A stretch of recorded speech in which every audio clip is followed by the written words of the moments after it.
Hola, bona tarda a tothom. Benvingudes i benvinguts.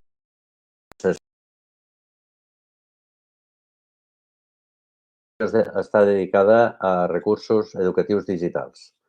Tindrem aproximadament 1 hora i mitja pel davant, on s'aniran fent una sèrie de presentacions. Començarem per una conferència de la doctora Mariona Graner i després, doncs, un cop acabades les presentacions dels diferents portals i recursos que es presenten des de l'àrea, també hi haurà una experiència de centre. N'hi havia preparades dues, però una urgència d'última hora ha fet que la segona persona no es pugui incorporar. Desitgem que estigui bé i que passin les bones festes com us desitgem a tothom. Sense més preàmbuls, comencem amb la conferència titulada Continguts digitals educatius a càrrec de la doctora Mariona Graner. Mariona Graner és llicenciada en Filosofia i en Ciències de l'Educació i doctora per la Universitat de Barcelona. És professora en els àmbits d'Educació i Comunicació Audiovisual i membre del grup de recerca consolidat LMI des de 1994. La seva línia d'investigació principal se centra en les tecnologies de la informació i la comunicació en educació. És especialista en integració de les tecnologies en entorns d'ensenyament i aprenentatge i en el disseny interactiu. Se't talla.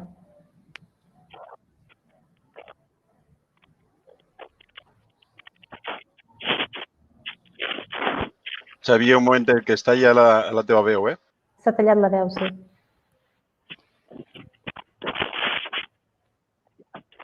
Xavier, no et sentim, eh? Mariona, comença tu, eh? Començo jo? Bé, no sento res. Sí, comença. Gràcies, Fèlix, que no sentia ningú. Bé, doncs, hola, comparteixo la meva presentació. No sé si la veieu bé, si es veu tot bé, espero que sí. Us comento així ràpidament abans de res a què em dedico exactament perquè entengueu una miqueta què és el que us vinc a explicar.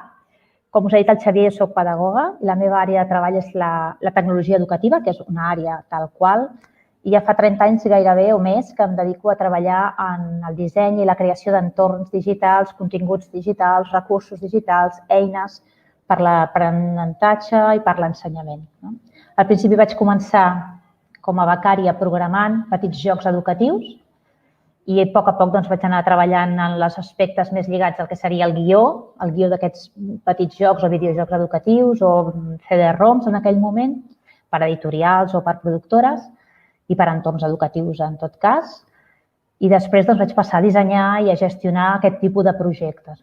Ara ja fa bastants anys que tot el meu treball en aquest camp es centra bàsicament en el que seria la recerca, sobretot en base al que és la qualitat dels recursos educatius i dels continguts digitals o interactius tant per la infància com per joves, però sempre en entorns d'ensenyament i aprenentatge, aquest tipus de materials que poden ser lúdics o informatius o educatius en si mateixos, i buscant aquesta qualitat.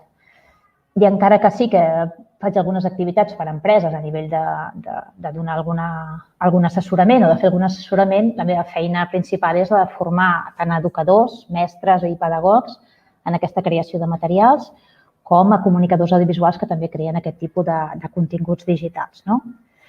I dit això, us volia dir que el que us vinc a parlar avui és de continguts digitals i quan parlem de continguts digitals, de què estem parlant avui? D'aplicacions, de blogs, de webs, de presentacions digitals, de pel·lis, de vídeos, d'objectes creats amb el JClick o amb l'H5P, d'objectes interactius que podem utilitzar en les nostres webs, en les nostres aules, en els nostres Moodles, per exemple, d'escape rooms interactius, d'exercicis interactius per la pràctica, per la repetició, d'objectes SCORM que podem insertar en el nostre campus virtual, d'animacions, de llibres de text digitals, de podcasts.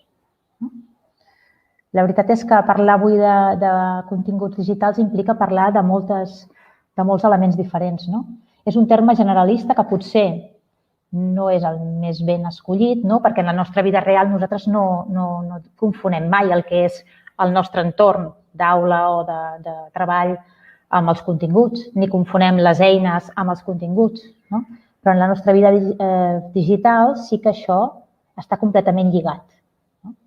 I, de fet, ho barregem tot i ho fem perquè seria equívoc o parlar només de continguts digitals i no tenir en compte les eines que fem servir per crear aquests continguts digitals o no tenir en compte els entorns en els que fem servir aquests continguts digitals.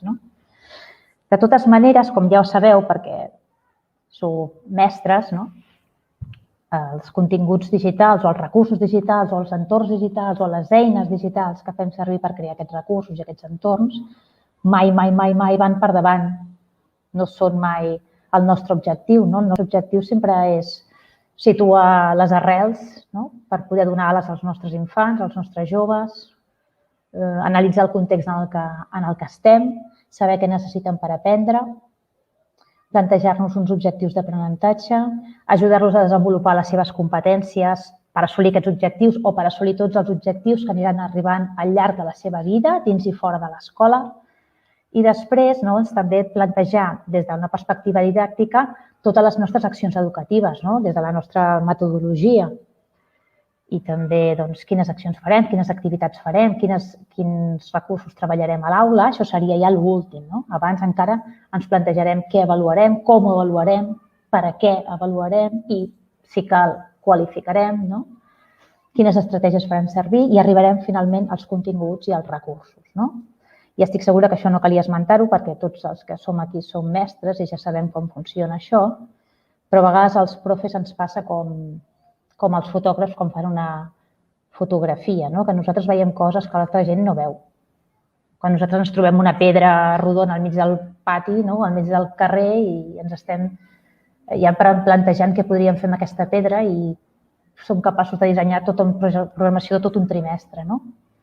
O arribem a casa i ens trobem la nostra filla adolescent jugant a l'Among Us i ja estem inventant una avaluació tremenda de l'últim tema que hem fet de geometria o que acabem d'estudiar qualsevol cosa en anglès i muntem una avaluació amb els impostors i ens muntem la nostra pel·lícula.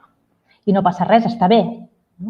Els mestres tenim aquest superpoder de trobar un recurs i ser capaços de pensar tot el que podríem arribar a fer amb aquest recurs.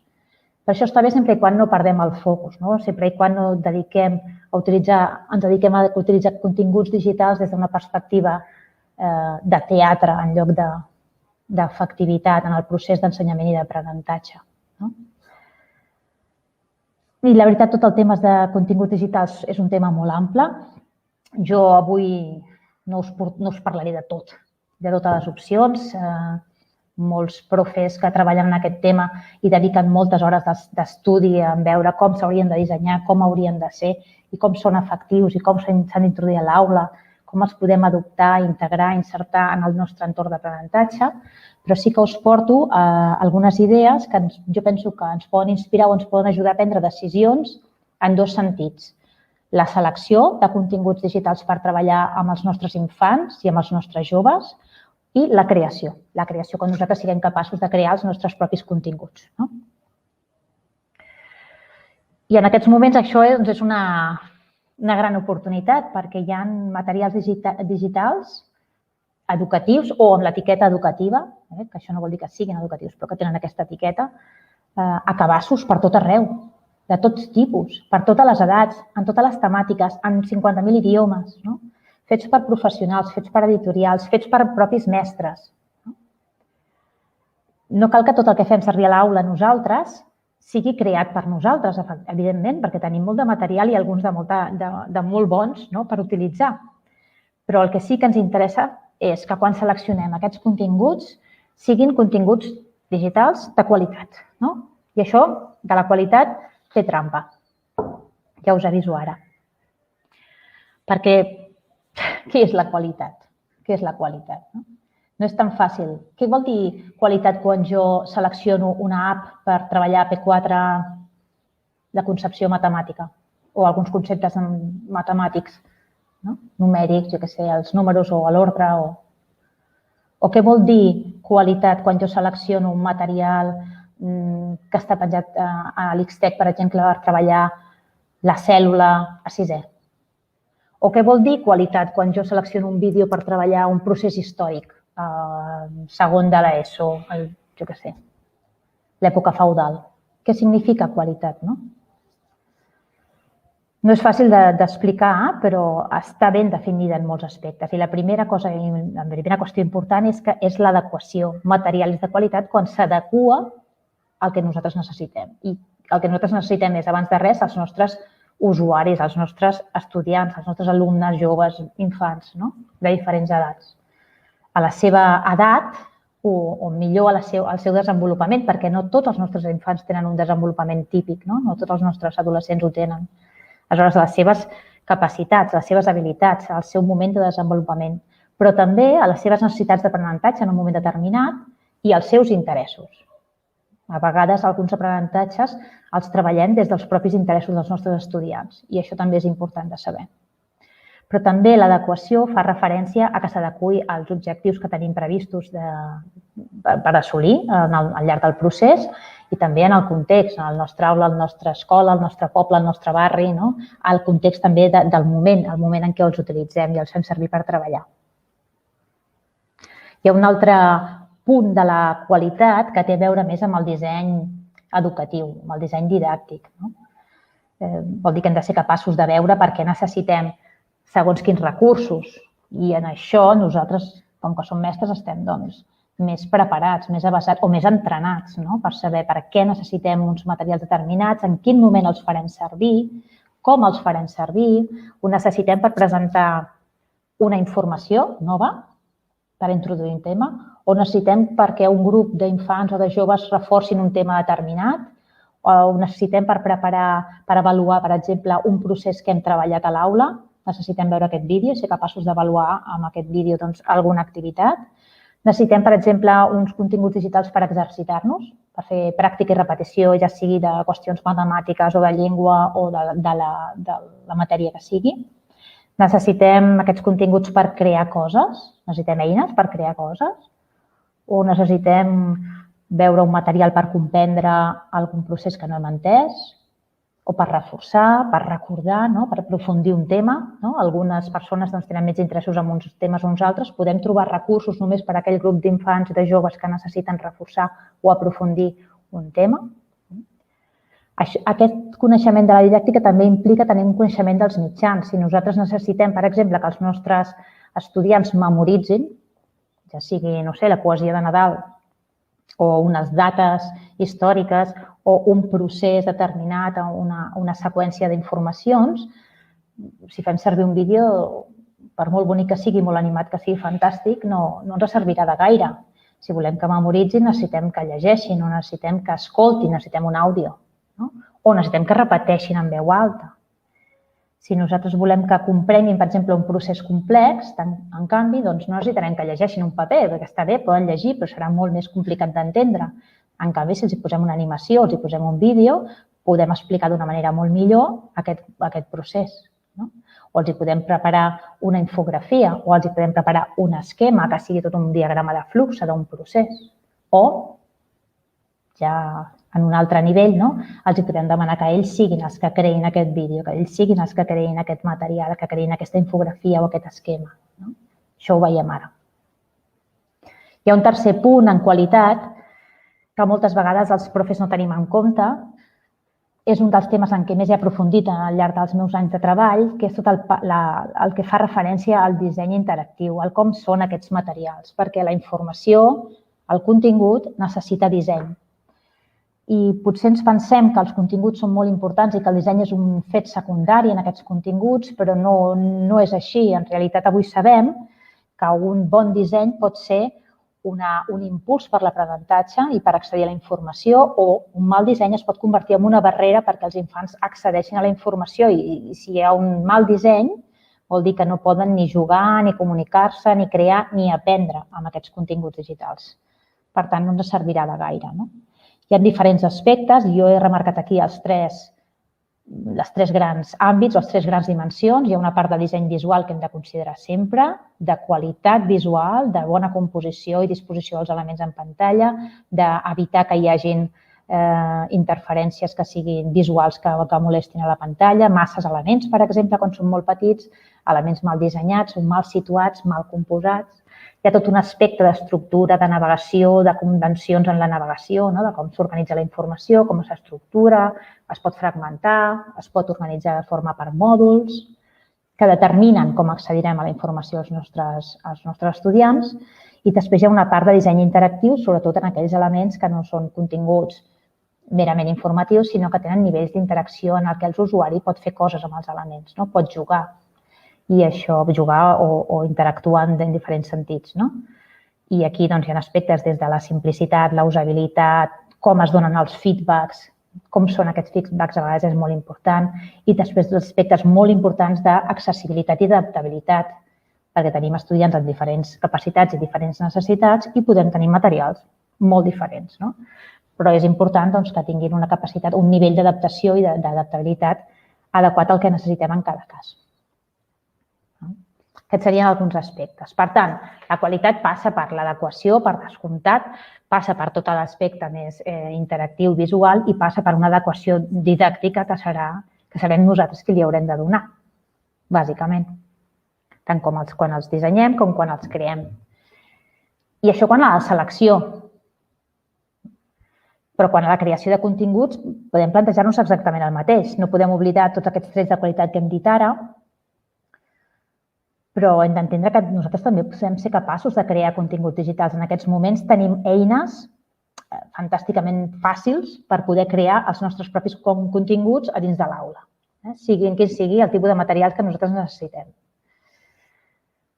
Considerarem per descomptat els nostres estudiants, els objectius d'aprenentatge que tenim i com estructurarem la informació, com la seqüenciarem, en quin moment farem aquests continguts, per què els farem, etc.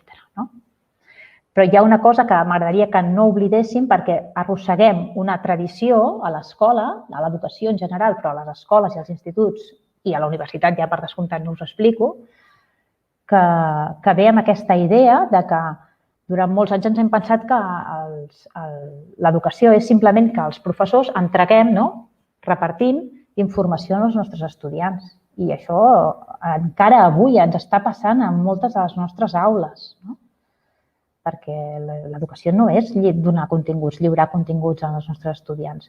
Quan ara hem viscut amb aquesta digitalització que estem vivint en aquests moments, podem caure en la mateixa trampa que vam caure quan van entrar els ordinadors per primer cop a les nostres aules, quan va començar tot el món de l'e-learning també, en què vam traspassar aquesta responsabilitat de lliurar informació del profe a l'ordenador, a la màquina, a la tablet o el que sigui. Però això no és educació. Els ordenadors són per buscar informació, sí, són per llegir informació també, però en realitat els ordenadors són màquines per fer coses, I això és molt important. Aquesta és una idea que els nostres alumnes tenen molt clara, que ells poden fer coses amb l'ordenador. Alguns només són capaços de fer vídeos pel TikTok, però bueno, mentre facin, que facin alguna cosa, però ells fan moltes coses amb els ordenadors i nosaltres podem donar-los aquesta oportunitat.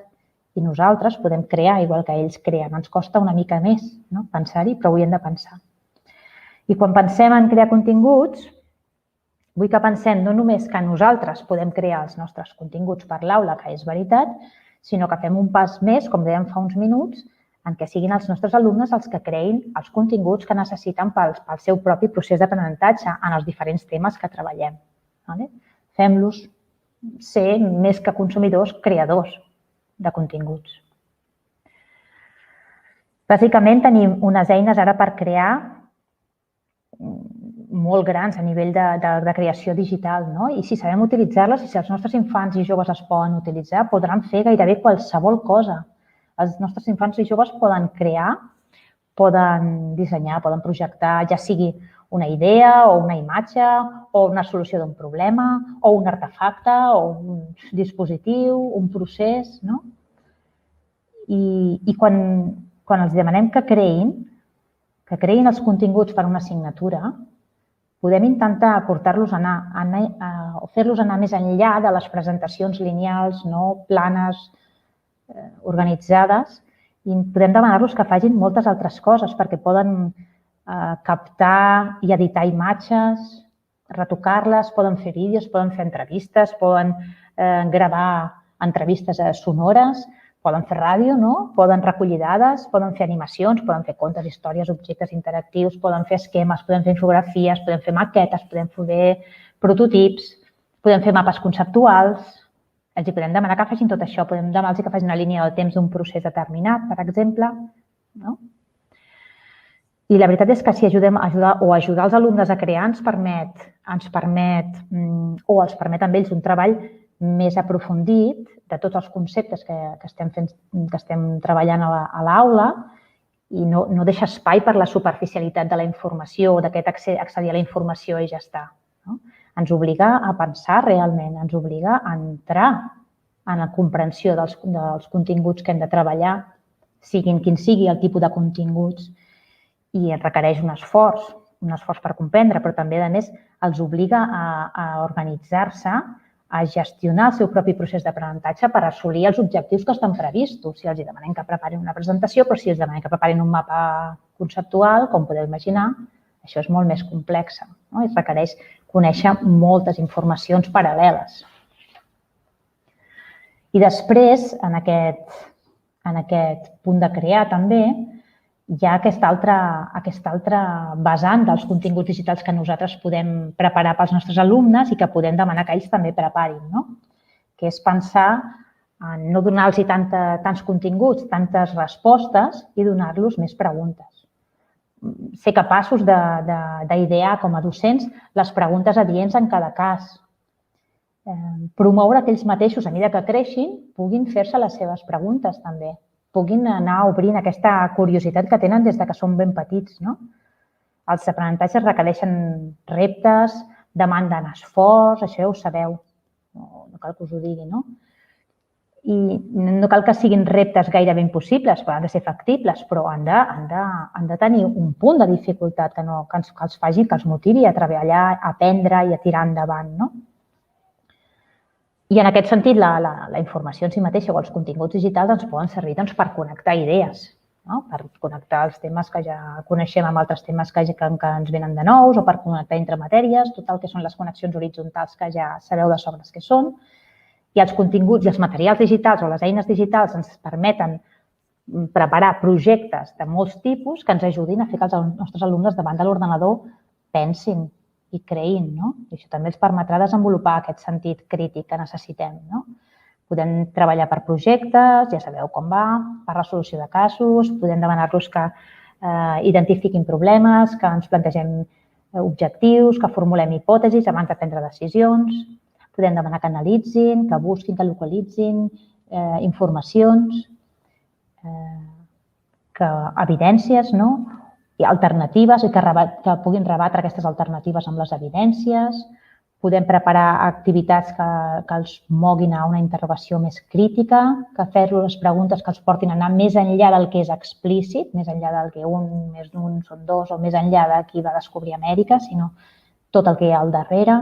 I després també ens permeten fer preguntes, aquest plantejament d'organitzar activitats orientades al pensament, ens permeten fer preguntes orientades als seus buits de coneixement, a les seves àrees d'incomprensió. Una mica la nostra feina, o una de les feines que tenim els profes, és donar problemes als infants, donar problemes als adolescents encara, i ho podem aprofitar. I en aquest punt, no m'agradaria oblidar-me de dir una cosa, és que aquest plantejament del pensament, d'utilitzar els continguts i les eines digitals perquè els nostres estudiants hagin de pensar, funciona molt bé quan treballem en equip, quan estem intentant promoure accions de treball cooperatiu i col·laboratiu, però també funciona i també és necessari utilitzar-ho quan treballem de forma individual. Promoure també aquest aprenentatge personal, aquest estudi, aquest temps, aquesta organització personal de l'aprenentatge, sobretot a mesura que creixen. I en el context escolar en el que vivim nosaltres, tant a les escoles com als instituts, jo us he portat aquí dos consells o dos grups de consells que espero que us ajudin o que us inspirin. I uns són més pràctics i els altres són més conceptuals. Però com que avui teníem poc temps, doncs jo aprofito i això no em vull oblidar de dir-ho i us ho explico. El primer, doncs, que aquest moment en què vivim nosaltres, aquesta digitalització tan accelerada de l'escola, en molts casos, ens ha agafat una mica en calces, ens ha agafat en calces. I ho dic en el sentit que no és el sentit instrumental de fer servir les tecnologies, que també, però sí en el sentit de que no hem sabut formar-nos en un ús educatiu, en un ús responsable, en un ús crític, en un ús creatiu de les tecnologies durant molts anys a l'escola. I ara ens preocupem molt per la tecnologia. Tenim també molts companys nostres que segurament avui no són aquí però que es preocupen molt per les eines i resulta que el que ens hauria de preocupar és una altra cosa, perquè fer servir les eines digitals que avui tenim a la mà, a l'abast, és la tasca més senzilla. Fer servir avui el nostre Moodle, fer servir o crear un material amb el JClick, utilitzar o crear uns objectes interactius amb l'H5P que està integrat al Moodle o amb un Genially o amb qualsevol de les eines que hi ha en aquests moments lliures i obertes a la xarxa. Fer això és el més senzill que podem i s'aprèn molt ràpid i necessitem 5 minuts que algú ens ensenyi per aprendre a fer-ho servir o simplement llançar-nos i provar. Però pensar realment quines són els tipus d'activitats que podem fer servir o que podem treballar a l'aula fent servir aquestes tecnologies digitals és un altre nivell. Preparar-nos per fer un disseny didàctic de qualitat i adequat al que necessiten els nostres alumnes. Aquesta és la part difícil. Després, molt important que encara ens fa por no saber utilitzar-les, però aquesta por que tenim l'hem de superar simplement provant. I és veritat que les nostres creences ens impulsen o són una barrera a utilitzar les tecnologies en un sentit educatiu a les nostres aules. I ens posicionem moltes vegades amb nostàlgia davant de les tecnologies encara, però l'evidència que tenim en aquests moments sobre la taula en les nostres escoles, sobretot a les de secundària i batxillerat, és que en aquests moments el món és digital i la nostra escola s'està convertint en un entorn digital també. Hem de fer un abordatge des de la perspectiva didàctica i educativa. També hi ha un altre problema amb les tecnologies i és que no sempre són efectives, i menys a la primera, requereixen temps que a vegades no tenim. Aleshores, quan creem els nostres continguts digitals per al nostre grup d'alumnes, pensem en aquest plantejament de compartir els nostres continguts amb els companys, de fer xarxa, tant dins com fora de l'escola, de preparar continguts que puguem reutilitzar amb aquest grup o amb un altre grup o amb un altre any o amb altres matèries, amb altres entorns, que es puguin adaptar, que puguin adaptar-se a les necessitats de diferents grups d'alumnes. Vol dir que podem preparar els mateixos continguts en diferents nivells d'aprofundiment, per exemple, amb diferents nivells de dificultat, les activitats.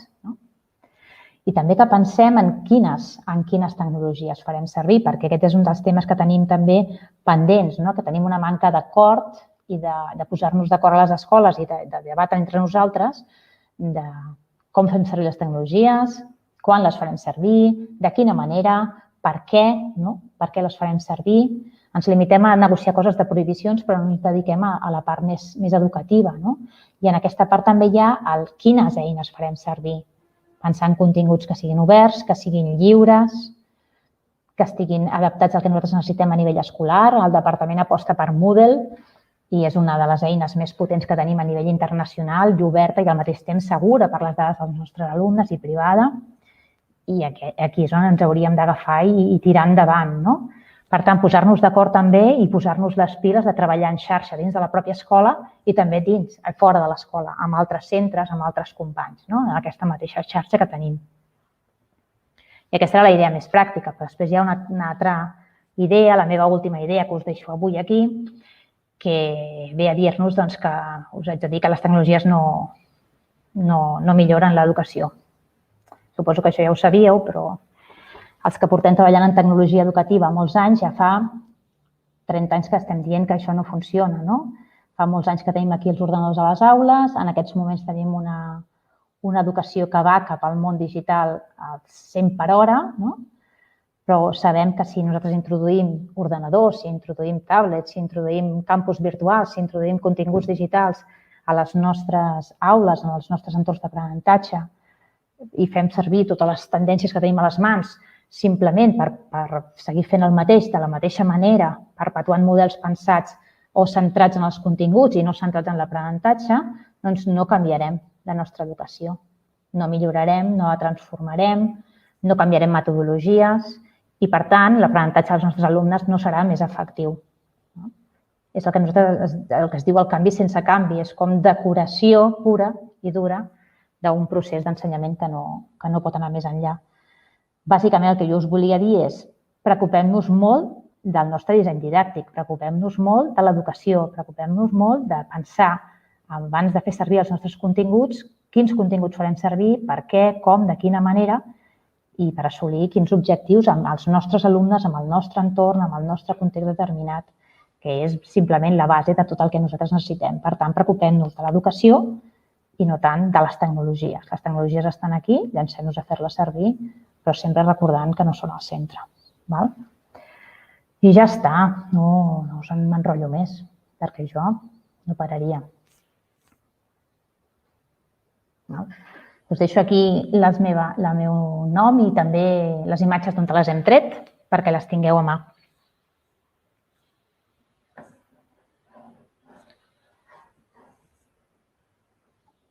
Xavi, jo no et sento,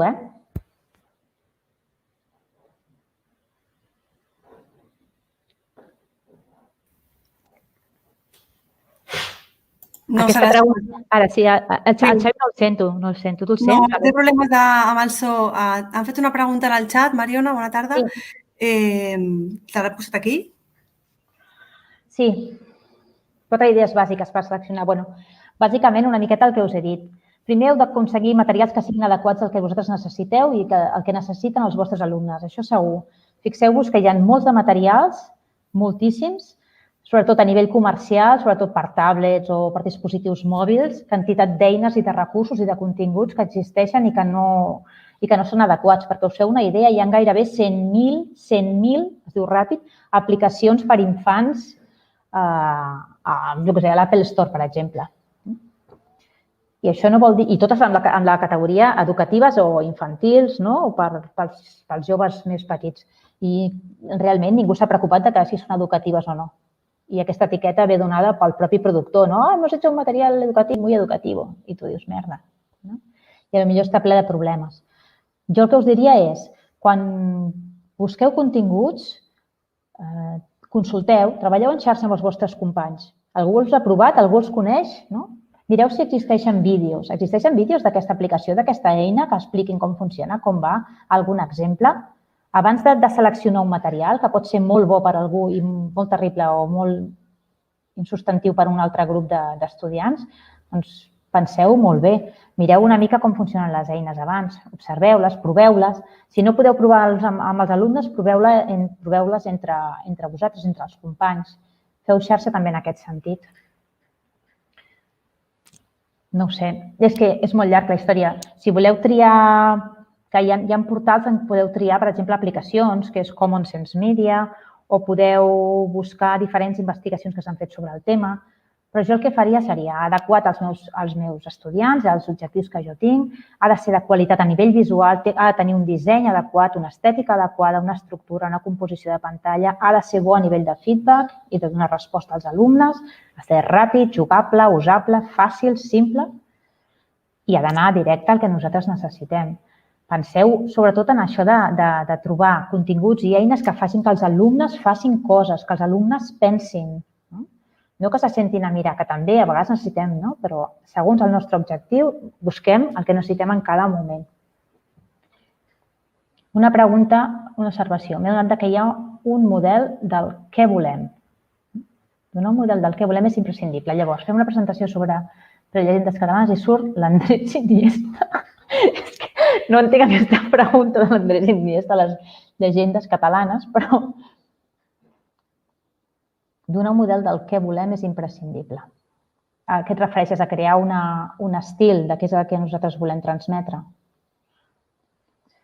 Sabeu què passa? Que a l'escola estem molt acostumats a que hi ha nens molt diversos o joves també, sobretot a la secundària, joves i adolescents molt diversos, amb idees molt diferents, amb cultures molt diferents, i a vegades ja estem molt més centrats als profes en donar models com molt formals del que creiem que hauria de ser, cap a on hauríem d'anar. Perquè, clar, promoure el debat i la crítica i el posar sobre la taula i conèixer diferents visions ens porta molta més feina, però és que a vegades necessitem això. I no sé si és això el que preguntaves, perquè no sé qui és el Iniesta a les llegendes catalanes, però aquí diu el més calidoscòpic, que la tria o creació de continguts digitals per l'alumnat comporta anàlisi i reflexió sobre la tecnologia, però també sobre la pedagogia. Pues sí, una mica és el que us volia dir, no? No és fàcil, perquè és que realment, com que ens preocupem molt d'això, els profes fem això, és el superpoder que tenim. Tenim recursos, veiem recursos, diu, hòstia, amb això podria fer un projecte, i està molt bé, però no perdem el focus. Això ho podem fer de tant en tant, però el nostre focus no és posar-nos a fer gamificació perquè toca o Flipped Classroom perquè toca o fer servir breakouts perquè toca.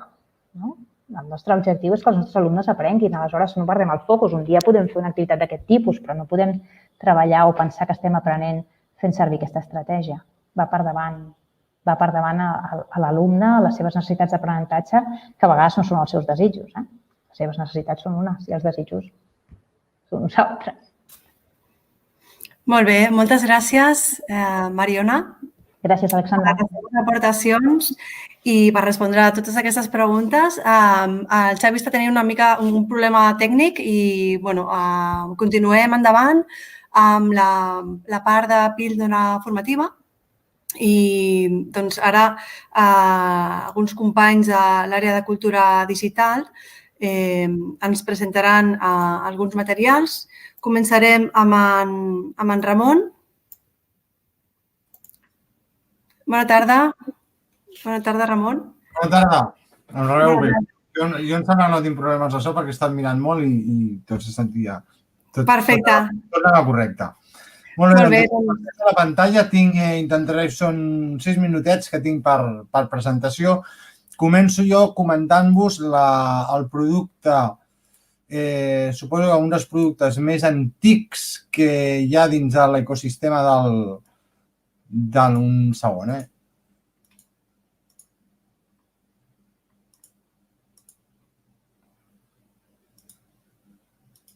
Un de les... Aquí ho tenim.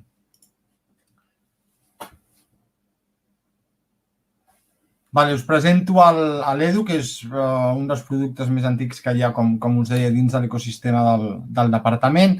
L'Edu és el portal de recursos educatius del departament i aquest portal de recursos està dirigit a tot l'alumnat, des d'infantil fins a batxillerat. Llavors, novetats que podem dir que hi ha a l'Edu a partir d'aquest any. L'Edu va canviar d'imatge farà un parell d'anys i a mesura que s'ha anat d'alguna manera consolidant aquesta nova imatge, s'estan incorporant noves funcionalitats en l'Edu 365. Llavors, l'Edu 365 és un portal que dirigeix a aplicacions que el seu objectiu és que l'alumnat consumeixi contingut i un altre tipus d'aplicacions que s'estan potenciant molt, sobretot en aquests darrers anys, és que, tal, i una mica enllaçant amb el que estava dient la Mariona, estan més pensats, recursos que estan pensats perquè l'alumnat pugui crear contingut. Llavors, veureu que dins del menú de navegacions són recursos que estan separats pel que serien assignatures, pel que serien les etapes i a partir d'aquí podem fer una navegació i en aquesta navegació podem trobar tota aquesta gran varietat de contingut. És un portal que l'Edu està dirigit bàsicament als alumnes, però és obvi que qui revisa abans els continguts que es poden aprofitar dins de l'Edu és el professorat i després, de rebot, òbviament, les famílies. Novetats que us puc presentar ara de l'Edu que ha incorporat aquest any. S'ha incorporat un canal de YouTube. Aquest canal de YouTube hi ha en els vídeos, hi ha la secció de vídeos del Sabies que aquests vídeos són els vídeos que d'alguna manera estan en el Moodle, en les formacions Moodle que estan dirigides als alumnats i aquí els podeu trobar tota aquesta col·lecció de vídeos en una sola pàgina. Veureu que és una llista de reproducció i aquí està tot. A mesura que es vagin produint i publicant nous vídeos, doncs tot això anirà apareixent aquí. Aquests vídeos, com us he dit, estan vinculats a les formacions Moodle que s'han creat per aquest curs. A part del canal de YouTube, seguim treballant amb les càpsules. Les càpsules són unes peces de contingut en el qual es fa una promoció de coses que es poden fer amb recursos que tenim allotjats en l'Edu. Les càpsules es van crear d'alguna manera per motivar a l'alumnat a treballar, a descobrir, a endinsar-se en el món dels videojocs, en el món del disseny i la impressió en 3 dimensions, en el món de la creació de música i a l'endinsar-se, a aprendre a tocar un instrument amb aplicacions digitals que pot trobar per la xarxa i nosaltres d'alguna manera vinculem aquí i recomanem perquè d'alguna manera aquest rol passiu de consumir contingut d'alguna manera es vagi minimitzant per donar pas a aquest rol d'alumne proactiu que va buscant la seva via de l'aprenentatge. Molt bé, el que s'està treballant també enguany és tot el tema vinculat amb l'accessibilitat. S'està fent una revisió d'accessibilitat per part del nostre equip a partir d'una formació i d'accions continuades. Si voleu saber-ne més detalls de tot el que s'està fent sobre l'accessibilitat i en quin punt estem en el context de l'Edu, jo us recomano que aneu al peu de pàgina i us llegiu la declaració d'accessibilitat. S'està produint per posar a disponibilitat tant de l'alumnat com del professorat amb una producció d'interactius marca de la casa, de l'àmbit humanístic i de l'àmbit científico-tecnològic.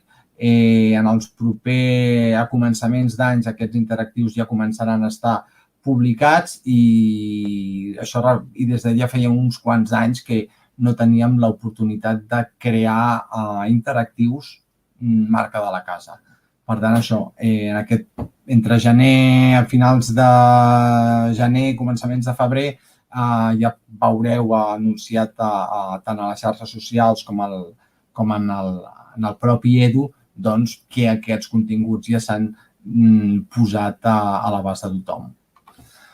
A part d'aquestes novetats, hi ha un aspecte tècnic que estem treballant i que és la desactualització de la tecnologia Flash. Flash és un llenguatge de programació que es feia servir molt durant aquests últims anys, ja últimament perdia forces perquè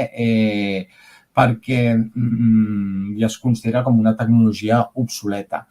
Hi ha molt material perquè es programava molt en Flash, hi havia moltes aplicacions educatives que es programaven en Flash, hi ha molta cosa a l'Edu. Llavors, nosaltres estem treballant amb actualitzar aquest contingut i assenyalar aquest contingut perquè vosaltres veieu que si no podeu, el professorat o l'alumnat no pot accedir a una aplicació, no és perquè ja tingui un problema amb el navegador o un problema que hi hagi en la navegació, sinó senzillament és que els navegadors a partir del 2021 ja no deixaran executar aplicacions que estiguin desenvolupades amb la tecnologia Flash.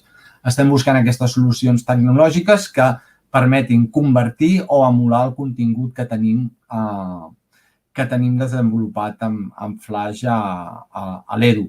Les aplicacions que són pròpies sí que estem treballant amb aquesta conversió o emulació i les pàgines que nosaltres tenim referenciades, que són externes, que són de tercers, ja hem posat un cartellet en el qual expliquem que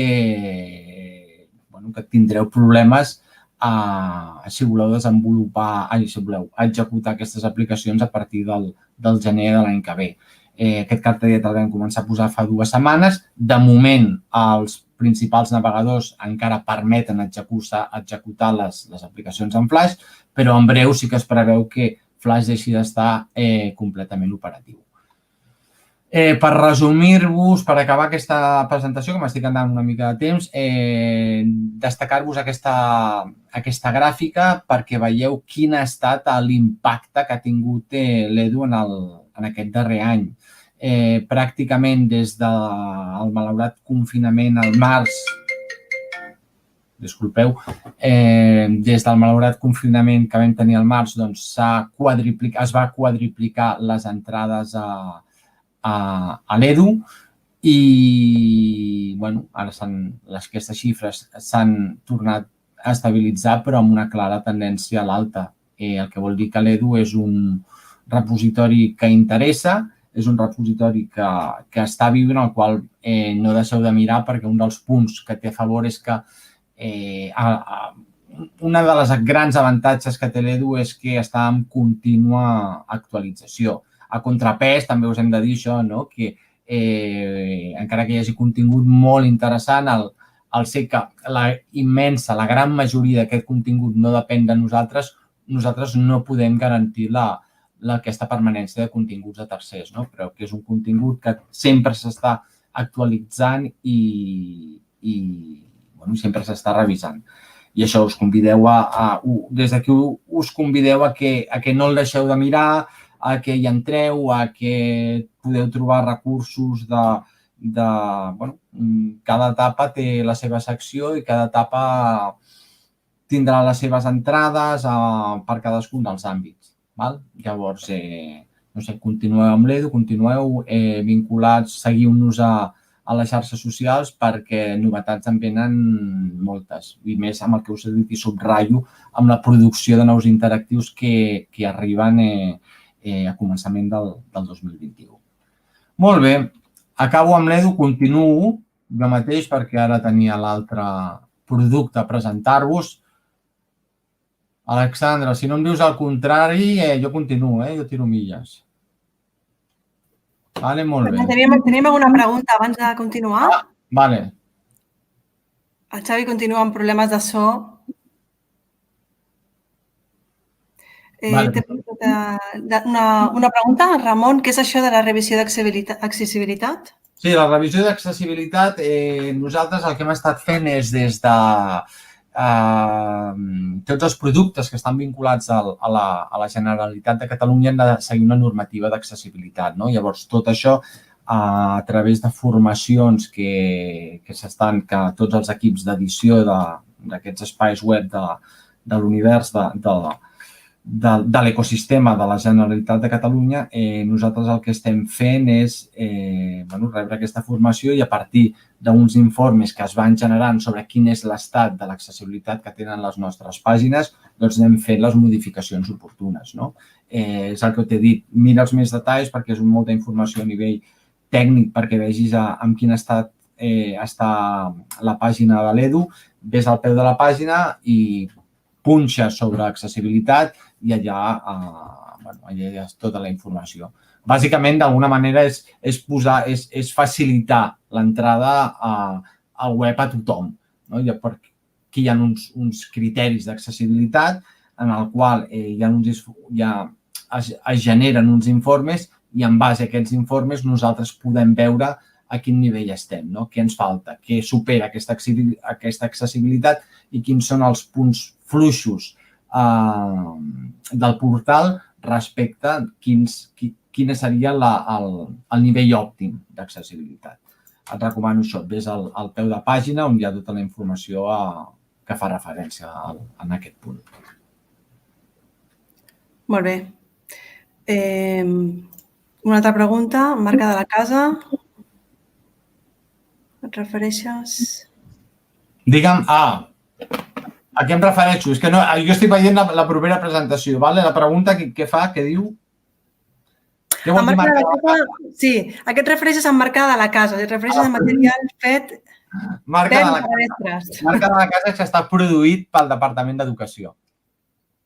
Molt bé. Perquè pensa que és el 90, no sé, ara et diré una xifra, és igual dir-te 95 o 98, no ho sé.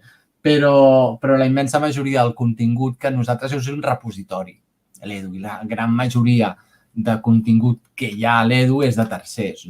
Sí que hi ha una part, una part que és contingut, o es pot accedir a contingut que està desenvolupat per mestres a través del racó del JClick i altres interactius que es van fer en el seu moment, però t'estic parlant de fa molts anys, i desenvolupats precisament en Flash, que aquests continguts s'han anat desenvolupant, però ara ja feia molts anys que no teníem aquesta opció de desenvolupar nous interactius. I quan parlo de marca de la casa vol dir això, que la producció és pròpia. Molt bé.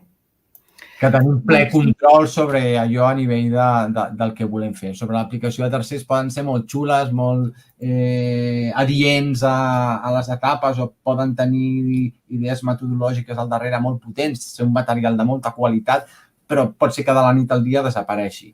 Llavors, això sempre correm aquest risc. No acostuma a passar, però òbviament és un contingut que nosaltres no podem controlar.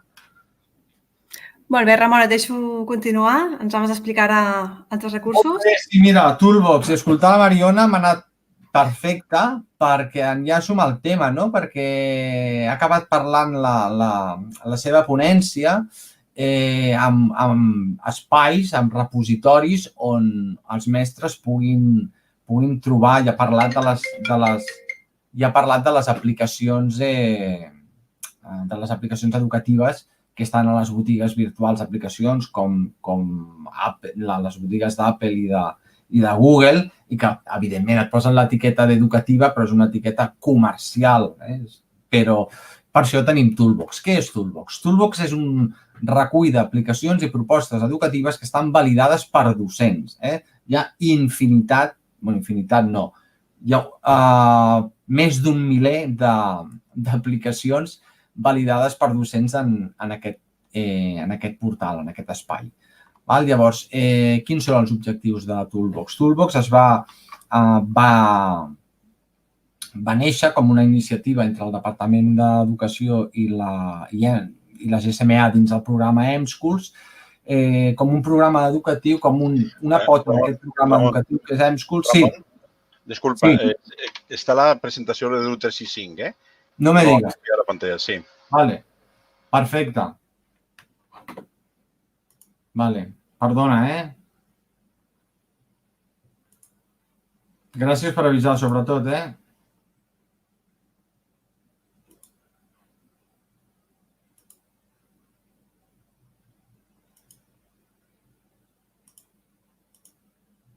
Molt bé. Gràcies, Fèlix. Molt bé. Doncs va néixer com una pota d'aquest programa que és EmSchool per donar a conèixer què era el mobile learning al professorat i a la comunitat educativa i a l'alumnat, que era el fet de poder treballar amb dispositius mòbils des de l'aula, poder treballar en qualsevol àmbit, ja fos l'àmbit científico-tecnològic com un àmbit més humanístic. Llavors era una manera de portar el dispositiu mòbil a l'aula i d'alguna manera veure'l com un instrument que servia per la formació si hi havia una metodologia correcta al darrere. El que hi ha a Toolbox és aquest recull d'aplicacions i aquest recull d'aplicacions el bo que té és que està tot valorat per docents. És a dir, d'alguna manera se'ns ha dit que és una mica com el TripAdvisor de les apps. Llavors, nosaltres, quan entrem a Toolbox, podem cercar aplicacions per sistema operatiu, per nivell educatiu, per àrea, per àmbit, per competències, per quina tipologia de recurs volem. Una vegada fem aquesta cerca, tindrem allà, dins de Toolbox, tot el recull d'aplicacions que nosaltres haurem filtrat. Però aplicacions n'hi ha moltíssimes. Més que filtrar per alguna aplicació, si heu entrat, si encara no coneixeu Toolbox, jo el que us convido és a fer, de moment és a fer el xafarder, perquè a part d'aplicacions que tenen un panell d'avaluació, aquestes aplicacions que la persona, el professor que és avaluador, el que fa amb aquestes aplicacions és descriure de què van aquestes aplicacions, quins són els punts forts d'aquesta aplicació, quins són els punts dèbils d'aquesta aplicació, com les ha fet servir, a quines edats s'han fet servir. Hi ha com un catàleg. És una manera de catalogar aquestes aplicacions per tal d'apropar-la al docent des d'una òptica molt propera, no des de l'òptica comercial, sinó des de l'òptica ja pròpiament educativa. Hi ha una valoració personal. Tota aquesta valoració personal és de gran ajuda per tota la comunitat que es vol posar dins de Toolbox. A part de trobar aquestes aplicacions individualment, també es poden organitzar per col·leccions. Si el professor, si la persona que investiga sobre quines aplicacions pot portar a l'aula, doncs també es pot trobar amb col·leccions, aquí hi ha uns exemples, poden ser col·leccions sobre botànica, sobre astronomia, sobre creativitat musical, sobre col·leccions d'aplicacions que ens ajudin a treballar l'aprenentatge a la lectura, col·leccions, n'hi ha moltes i aquestes col·leccions es van sumant. A part de les col·leccions i de les aplicacions, hi ha una part molt interessant que és la descripció d'experiències, propostes didàctiques. Llavors, en aquestes propostes didàctiques hi ha una descripció de quin és l'àmbit competencial, quins són els objectius de la proposta i, sobretot, quines tecnologies i aplicacions s'han fet servir per a aquesta proposta. La part aquesta d'experiències ja fa temps que està, però la que és la novetat més recent és el blog. En aquest blog, paral·lelament a aquesta descripció que permet les experiències, la descripció d'experiències, en el blog hi ha articles relacionats amb tot l'univers de les tecnologies mòbils, l'aprenentatge mòbil, les tecnologies a l'aula. D'alguna manera és donar veu, no pròpiament des de la descripció d'una proposta, sinó des d'una perspectiva més àmplia sobre el tema. Jo us convido també que us ho mireu i, sobretot, si no ho coneixeu, feu el xafarder sobre totes les aplicacions que podeu trobar-hi. Sobretot, són aplicacions que estan valorades per docents. En cap moment estan fetes per docents. Les aplicacions aquestes són les aplicacions que nosaltres podem trobar a les botigues virtuals. Però, com us deia, el punt fort és aquest. El punt fort està que qui la revisa és el profe. Mireu a Toolbox. Jo us recomano que Toolbox, si esteu interessats, si us agrada, teniu l'opció d'ingressar a Toolbox com a avaluadors d'aplicacions. De dir, ostres, a mi això del tema d'aquest de mòbil, jo porto força experiència, jo treballo amb 5, 10, 15 les aplicacions que siguin a l'aula, conec aquestes aplicacions i, doncs, mira, vull també tenir la meva veu dins de Toolbox, formar part de la comunitat i valorar-les. Doncs feu el registre, us registreu i a partir que feu el registre ja sou avaluadors de Toolbox. Què passa si no voleu valorar? Si no voleu, si senzillament entreu allà i dius, doncs mira, jo de moment encara no tinc prou coneixement sobre aquest tema del món de les aplicacions mòbils i com fer-ho, el que vull fer és consumir el contingut. Doncs podeu consumir contingut. L'accés a Toolbox és lliure. No us heu de registrar. Si no voleu valorar, no us heu de registrar. Senzillament entreu dins de la pàgina web de Toolbox. Si poseu Toolbox al navegador és la primera entrada, em sembla, i a partir d'aquí aneu mirant. Durant aquest curs també s'aniran integrant noves funcionalitats a l'aplicació, a la plataforma, així com també anirem posant noves col·leccions, noves entrades al blog, noves experiències. Esteu pendents perquè és un espai perfecte per trobar aquelles aplicacions que puguin anar bé si voleu o si dins de les propostes didàctiques hi té cabuda l'ús d'aplicacions mòbils a l'escola, a l'aula. Doncs ja està, sobre Toolbox és el que us havia de dir. En 6 minuts tinc la sensació que vaig molt accelerat, però em sembla que ja m'he passat del temps. Si teniu qualsevol pregunta sobre la plataforma...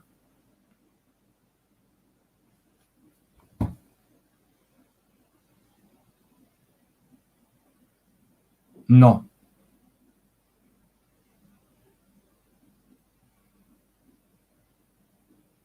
El que va passar a Toolbox va créixer molt durant el confinament, va créixer moltíssim. També es va quadriplicar l'ús. Hola, Ramon, que em sents? Digue'm. Em sents?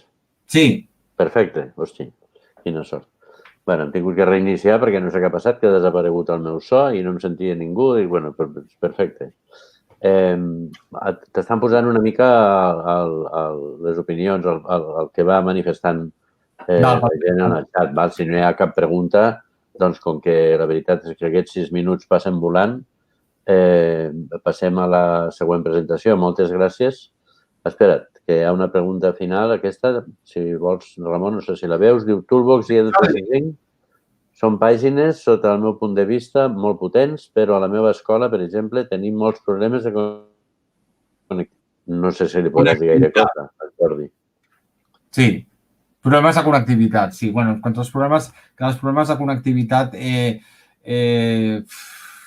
a mi personalment em sap molt greu perquè es perd el potencial de moltes eines com aquesta, perquè et desesperen, perquè la percepció amb una mala connectivitat, amb una mala connexió, amb problemes wifi, d'alguna manera el que tu perceps és que la pàgina o el recurs és de molta menys qualitat del que realment és, no? Perquè associes una problemàtica tecnològica amb un producte o amb un recurs. A mi em sap molt greu.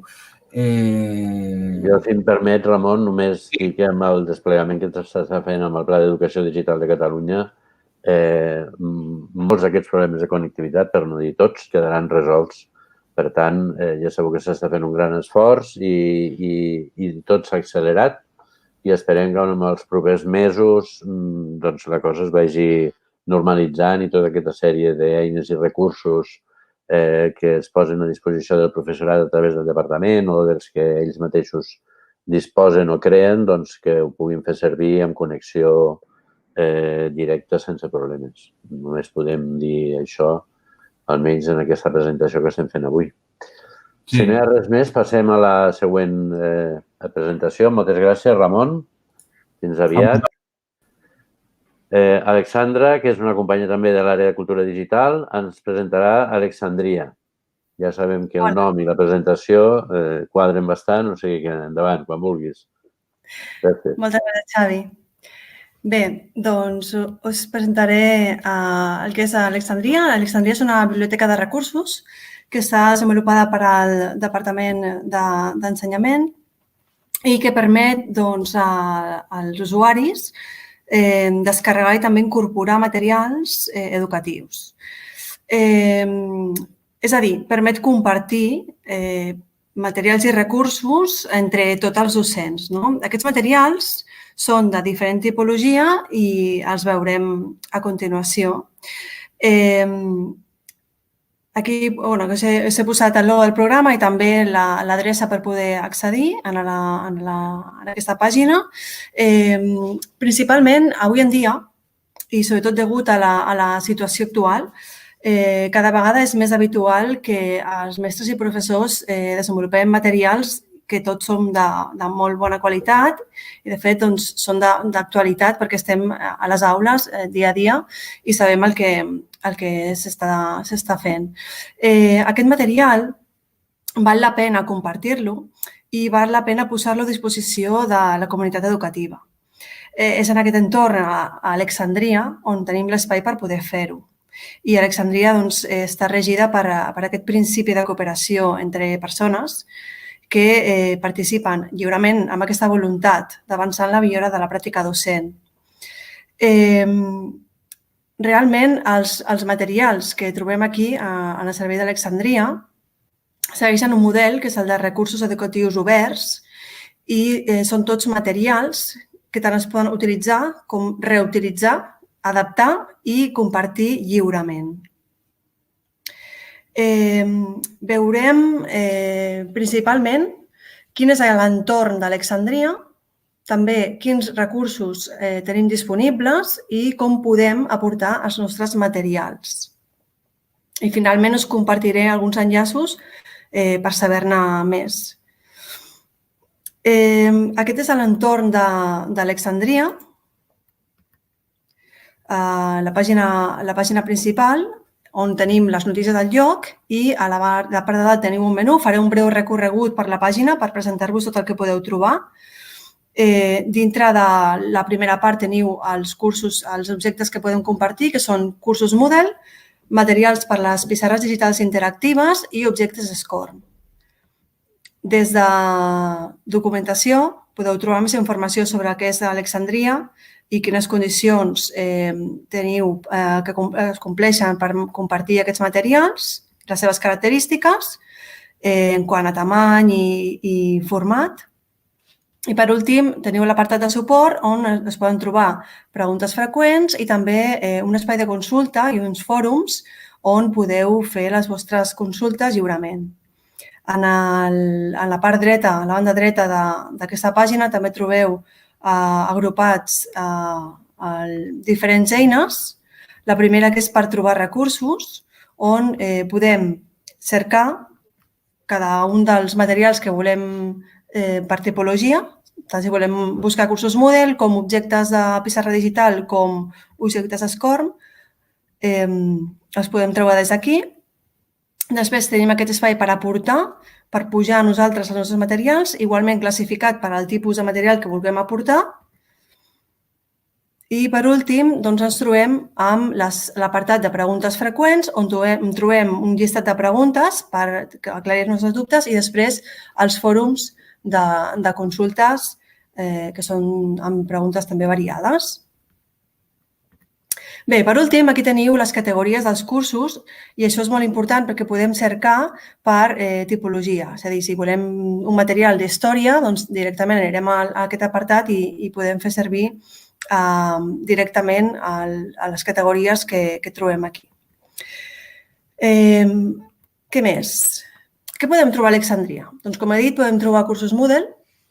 Els cursos Moodle és molt important. Ara presentarem concretament el que aquest any s'ha portat, que són cursos de primària i de secundària, diferents nivells. També podem trobar materials per a les pissarres digitals interactives, materials fets per diferents tipologies de pissarres i també els objectes SCORM. Aquí us he fet una mica un recull del que podeu fer en el cercador de recursos. Si entreu i navegueu per aquesta pàgina, veureu que és molt fàcil, és molt intuitiu el seu ús. Surten diferents pestanyes i podeu trobar tota la informació del material, un breu resum del que trobarem abans de fer ús, incorporar aquest recurs o descarregar-lo. Doncs podem trobar la informació necessària, quin nivell és adient, quin és el seu contingut i què es treballa dins d'aquest material. Aquests són els cursos Moodle, el repositori que trobem dins d'Alexandria. Com us he dit, com a novetat aquest curs, s'han afegit en aquest repositori de cursos Moodle nous cursos de totes les matèries i nivells, des de 5è de primària fins a 4ª d'ESO. Per tal que els centres educatius disposin de material per als seus espais virtuals d'aprenentatge. Aquests cursos han estat supervisats per l'àrea de cultura digital del Departament d'Ensenyament i incorporen continguts i activitats al primer trimestre, però properament ja estaran disponibles els materials per al segon trimestre. Aquí teniu un exemple de com són aquests cursos Moodle per dins, que estan tots pautats amb diferents activitats i continguts molt actualitzats que tots compleixen el currículum i diferents criteris. Bé, ja per anar acabant, una de les qüestions importants és com integrem aquests Moodles, aquests materials Moodle en els nostres cursos. Hi ha dues opcions. La primera és afegir-los al final d'un curs ja existent que tinguem fet o l'altra opció seria crear un nou curs idèntic al que trobem a Alexandria. Sandra, perdona, has d'anar acabant, ho sento molt, però és que anem molt endarrerits, Estic acabant. El que puguem, disculpeu. Gràcies, Xavi.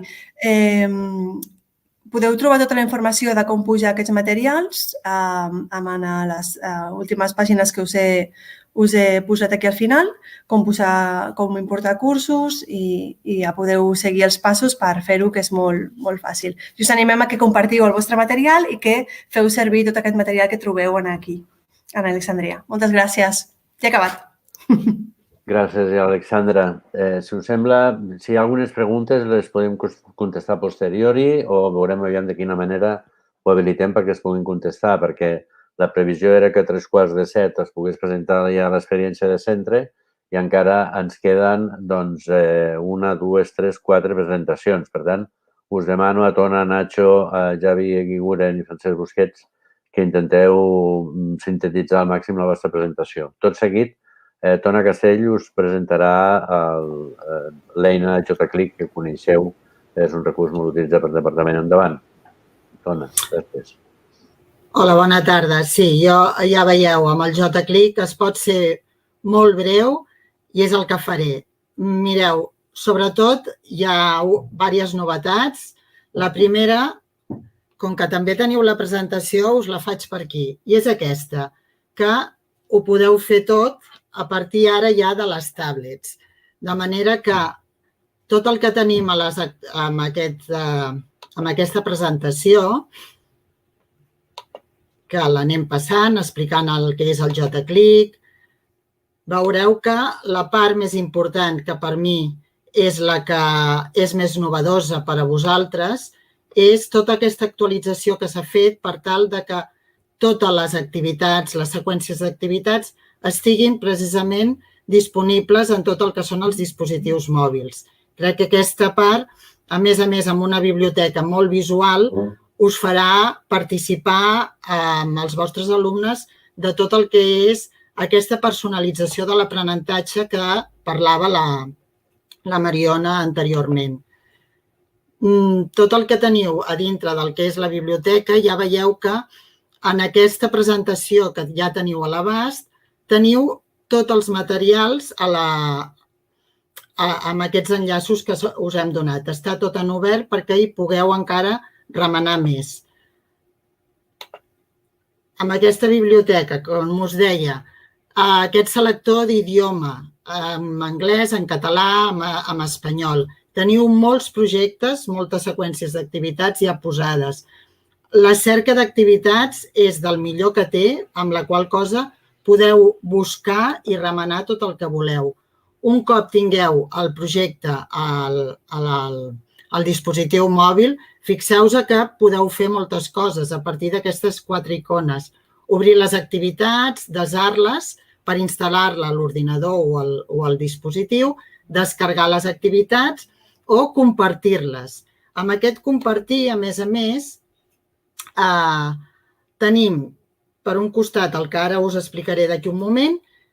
Ara és que venia el JClick Autor, que en tot cas és l'eina d'edició que té. L'explico amb res, tal com ho veieu. És en els cursos que es donen de JClick el que ajuda a que cadascú es pugui crear o modificar les activitats que actualment hi ha en aquesta biblioteca. Aquí teniu més enllaços per a vosaltres perquè pugueu fer aquestes activitats. I com us deia, tot el que és a partir de la biblioteca, tot el que pugueu descarregar-vos, també ho podeu integrar amb altres entorns o amb altres plataformes. Aquí teniu tot el que és la integració del JClick en l'entorn Moodle i teniu tot el tutorial, ja sigui a través de videotutorials o a nivell textual, com pot ser l'últim, el de l'Ateneu. Teniu aquesta integració també del JClick amb l'Exelearning, que ara us explicaran. Teniu el mateix per a blogs Xtech o el Nodes vostre de la vostra centre. A més, també es pot publicar amb el Google Sites o visualitzar-lo amb dispositius mòbils.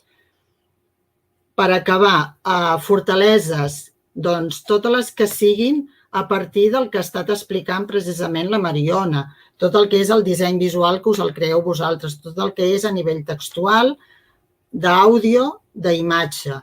Tot el que és perquè pugui un alumne aprofundir, reforçar qualsevol dels temes o qualsevol del que s'estigui donant a la classe.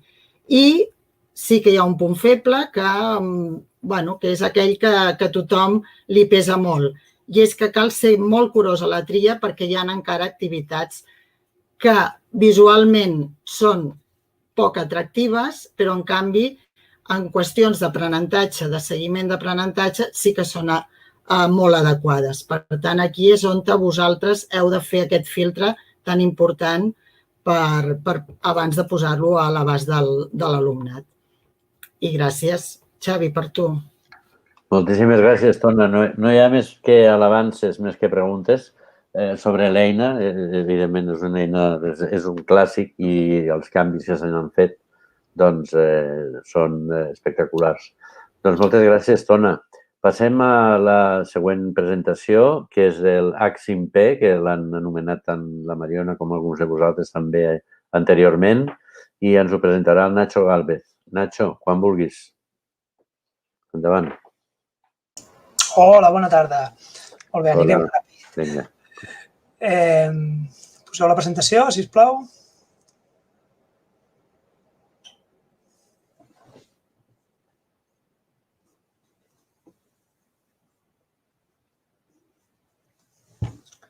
Molt bé, mentre van posant la presentació... Està veient, Nacho, la teva presentació no està en pantalla. La veus?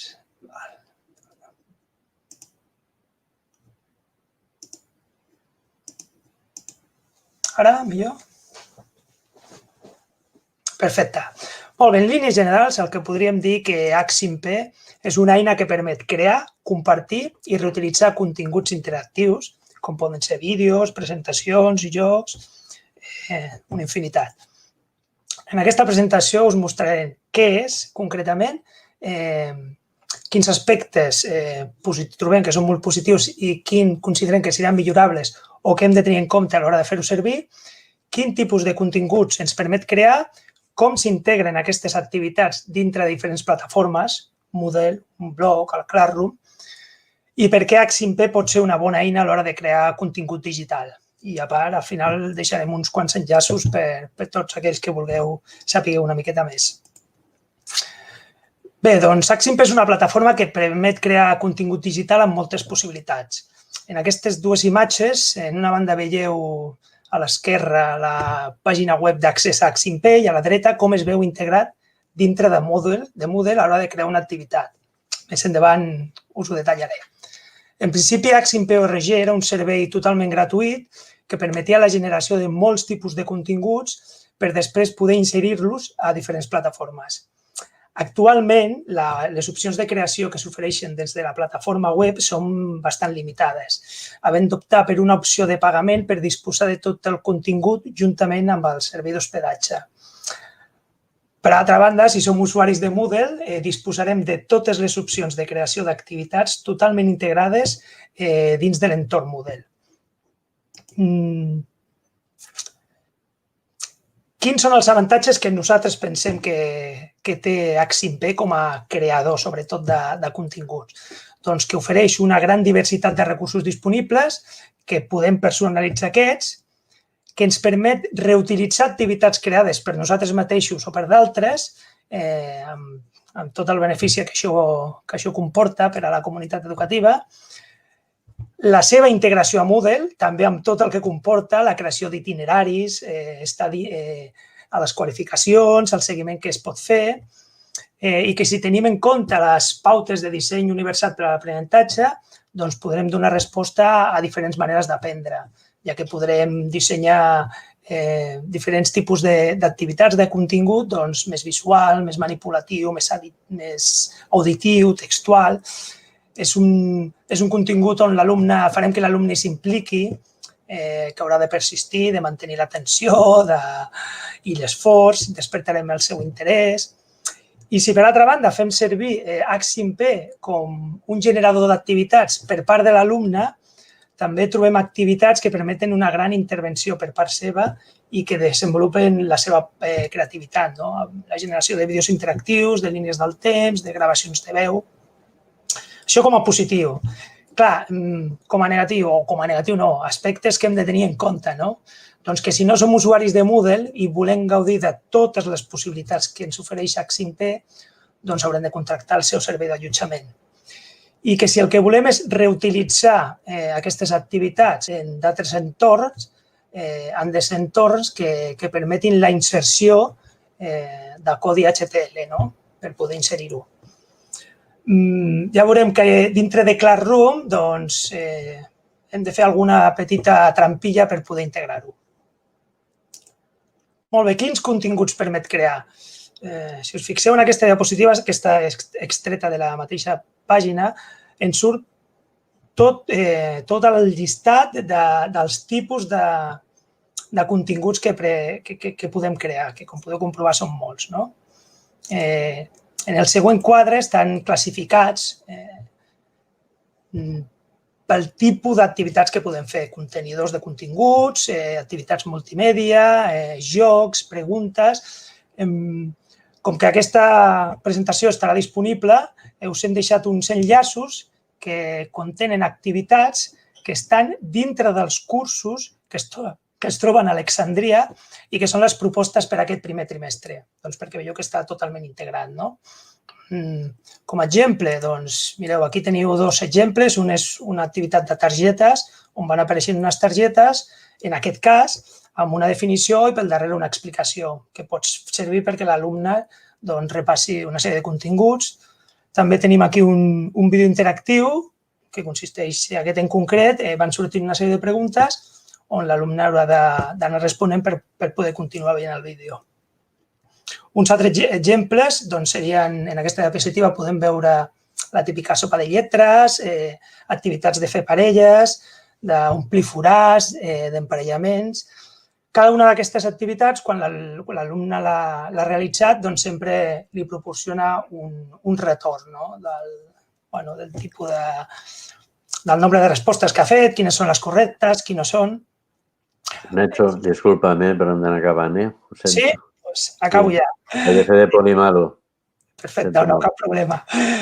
Només destacar això, que són totalment configurables per nosaltres, que si fem servir Moodle, la integració és total, que si fem servir Classroom, per exemple, que no permet inserir codi, que haurem de fer servir un altre recurs, com per exemple un formulari o dintre d'un document, i que en d'altres espais webs també ho podrem inserir amb el codi, però no podrem fer un seguiment com fem a Moodle, sinó que quedarà com una possible activitat de reforç per l'alumnat. En Moodle s'integra molt senzillament, es crea l'activitat i com a la resta d'activitats que podem inserir en Moodle, i degut a que hi ha una gran quantitat, quan obrim una activitat Aximp tenim un exemple per veure en què consisteix l'activitat i si són de les més elaborades, doncs inclús tenim algun petit tutorial. I res més, ho teniu tot aquí a la presentació i esperem que aquesta petita introducció us hagi deixat una mica clar què pot ser l'Aximp. Una microintroducció. I hem dit que fèiem fer servir el format petxa-cutxa perquè la veritat és que ens hem de cenyir en aquests 6 minuts i mig i costa. Ho lamentem que vagi tot tan ràpid, però és que us volíem presentar tota aquella sèrie de portals i recursos que us poden facilitar molt la feina, sincerament.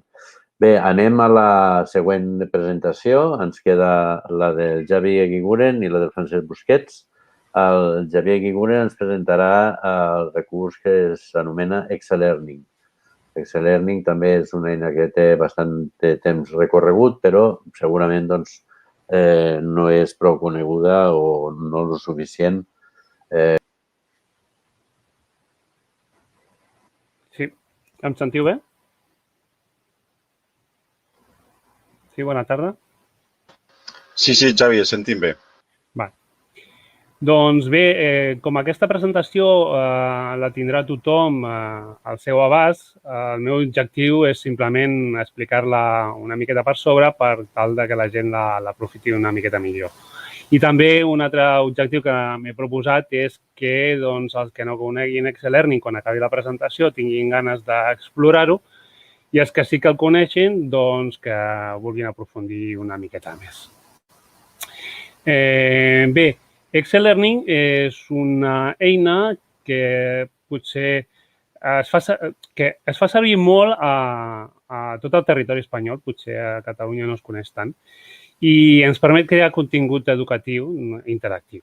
El contingut es visualitza per defecte, diguéssim, amb un navegador i té la possibilitat d'integrar-se dintre del Moodle si el que hem fet és que el nostre projecte Excel-Learning l'hem passat a paquet SCORM, l'hem exportat com un paquet SCORM.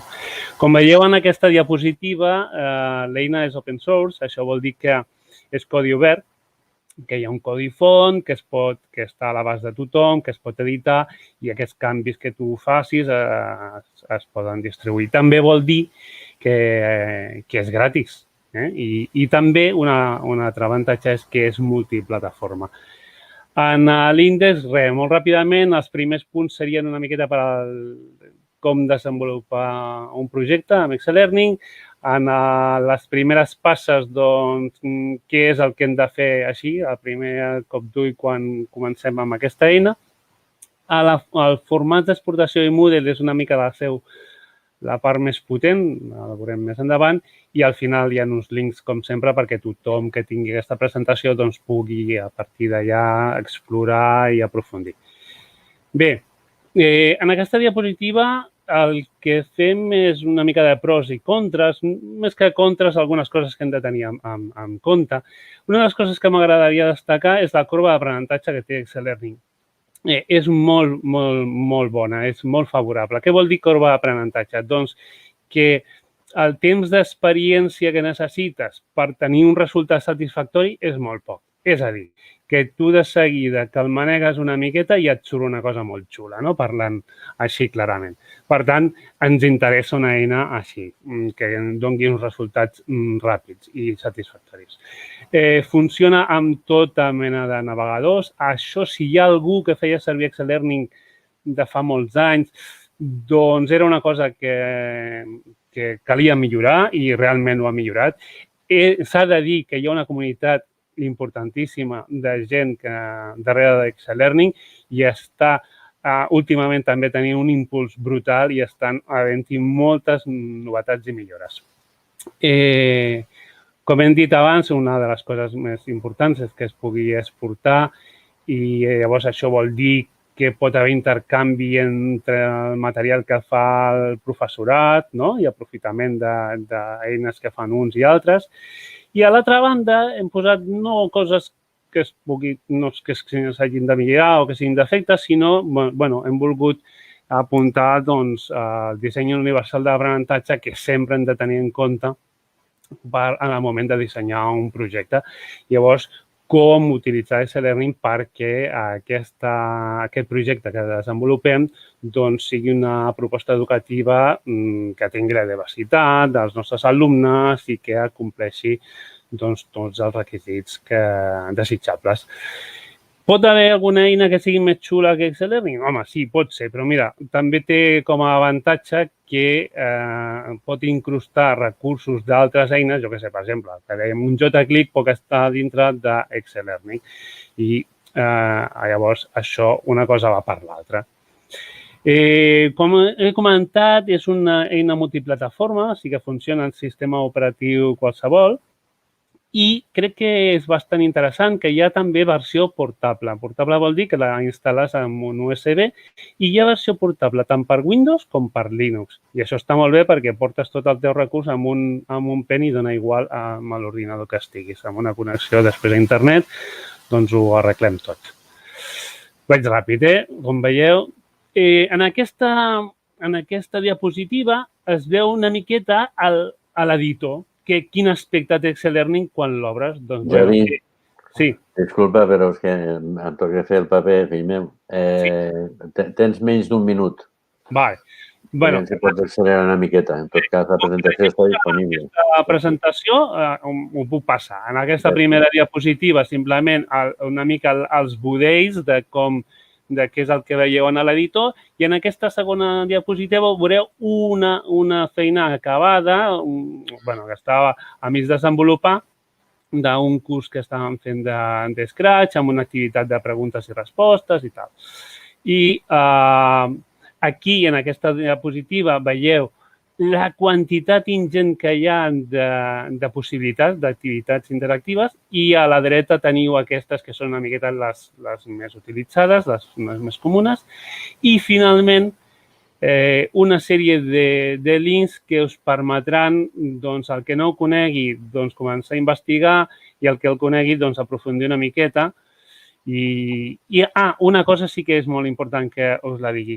A partir del tercer trimestre, el departament oferirà una formació d'Excel Learning i a tots els que estigueu interessats us espero allà perquè penso que serà molt, molt, molt, molt interessant i molt profitós. D'acord? Res més, moltes gràcies per la vostra atenció. Moltes gràcies per la cunya publicitària final, Javi. Perfecte, gràcies per la presentació i gràcies pel temps també perquè has estat molt correcte en aquest sentit també. Moltes gràcies. I passem a la darrera presentació de serveis i portals que presenta el departament a càrrec de Francesc Busquets, que ens presentarà les passarel·les que ell us explicarà què són exactament, breument, per treballar amb editorials des de l'entorn virtual d'aprenentatge Moodle en aquest cas. Gràcies. Endavant, Francesc. Sí, molt bé. Gràcies, Xavi. Bé, jo bàsicament us faré un resum de les diferents opcions que tenim a l'hora de poder integrar recursos editorials, recursos digitals creats per editorials o creats per empreses o creats per entitats que ens puguin resultar interessants, ja siguin gratuïtes o de pagament. D'entrada, em centraré bastant en Moodle, perquè és la plataforma que des del departament promocionem i que intentem que tothom aprengui, que faci servir, que us la feu vostra. I concretament el Moodle que teniu a Eix Àgora, són les dues maneres de dir-li, doncs té aquests 4 tipus de recursos ja preparats que us comentaré molt ràpidament per no atabalar-los. El primer tipus és... Abans expliquem una miqueta què entenem per integració. Integrar un recurs extern en un entorn virtual d'aprenentatge no és només posar un link perquè els alumnes piquin allà i canviïn de pantalla i facin una altra cosa. Això no és integrar. Per integrar hem de contemplar com a mínim 3 coses. Primer, que l'accés a aquest segon recurs no impliqui un altre inici de sessió, que li torni a demanar usuari, contrasenya, la llicència, no sé què. Que això no sempre és trivial, sobretot amb recursos editorials que exigeixen haver pagat una llicència per tenir accés al llibre. Per tant, que et faciliti, la integració t'ha de facilitar aquest single sign-on, que diem, aquesta signatura única. La segona cosa és important, que tot el que l'alumne faci fora del Moodle, fora de l'entorn virtual d'aprenentatge, tingui un retorn després cap al Moodle, que puguem saber com a docents on han entrat, quanta estona han estat, si han fet algun exercici, si s'han mirat un determinat recurs en el recurs extern, etc. I després, també és important que aquest retorn que ens fa el recurs extern el puguem integrar en el qualificador de Moodle. El qualificador de Moodle sabeu que és aquella graella on anem deixant constància de tot el que fan els alumnes, tant si participen en un fòrum o responen a un qüestionari o fan un lliurament d'una tasca o, en fi, o han col·laborat per elaborar una base de dades. Doncs el llibre digital o el recurs extern s'ha d'integrar com un element més en aquesta graella que és el qualificador de Moodle. D'així no hem d'anar pescant i capturant puntuacions i valoracions i avaluacions d'un lloc i de l'altre. Ho tenim tot allà concentrat. Bé, doncs ara veurem 3 tipus d'integracions que més o menys acompleixen aquests objectius. La primera és aquesta que en diem contingut remot. El nom en clau és Marsupial, també n'haureu sentit parlar.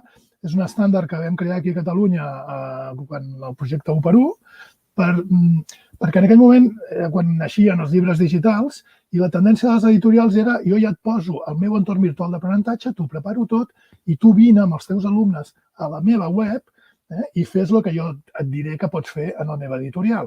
Això ho volíem trencar. L'entorn virtual d'aprenentatge és el centre educatiu, ha de ser el nostre espai. I els continguts i els recursos de les editorials poden estar molt bé, però han de ser una cosa externa que es connecti amb casa nostra, que seria l'entorn virtual d'aprenentatge. Actualment, el Marsupial encara s'utilitza, tot i que és un protocol ja molt antic, però la majoria d'editorials de l'estat espanyol la fan servir, no només a Catalunya, sinó a tot l'estat, Amèrica Llatina i a molts llocs on exporten. Com a avantatges, jo diria que el principal avantatge, té inici de sessió únic, posa la llicència del llibre que has comprat, el llibre digital es col·loca dins del Moodle i ja te n'oblides, allò ja es transfereix i cada alumne la presenta en el moment d'entrar. I el principal avantatge per mi és la granularitat. És a dir, trenquem el llibre de text com a cosa monolítica que s'ha d'anar a pàgina 1, pàgina 2, pàgina 3. Això ho trenquem a trossos i som capaços d'agafar elements del llibre de text digital que ens poden interessar, una activitat xula, un capítol on expliquen molt bé un determinat concepte, un recurs determinat del llibre de text i aquest recurs l'integrem dins del nostre esquema de continguts. És allò que la Mariona comentava fa una estona del disseny de l'aprenentatge, que és molt important. El nostre paper com a educadors és combinar aquestes peces. Això ens ho permet fer el Marsupial. El que no hauríem de fer mai en Marsupial és posar tot el llibre de text amb un enllaç i apa, entreu aquí dins i feu-me la lliçó 3. Això va una mica en contra d'aquesta idea.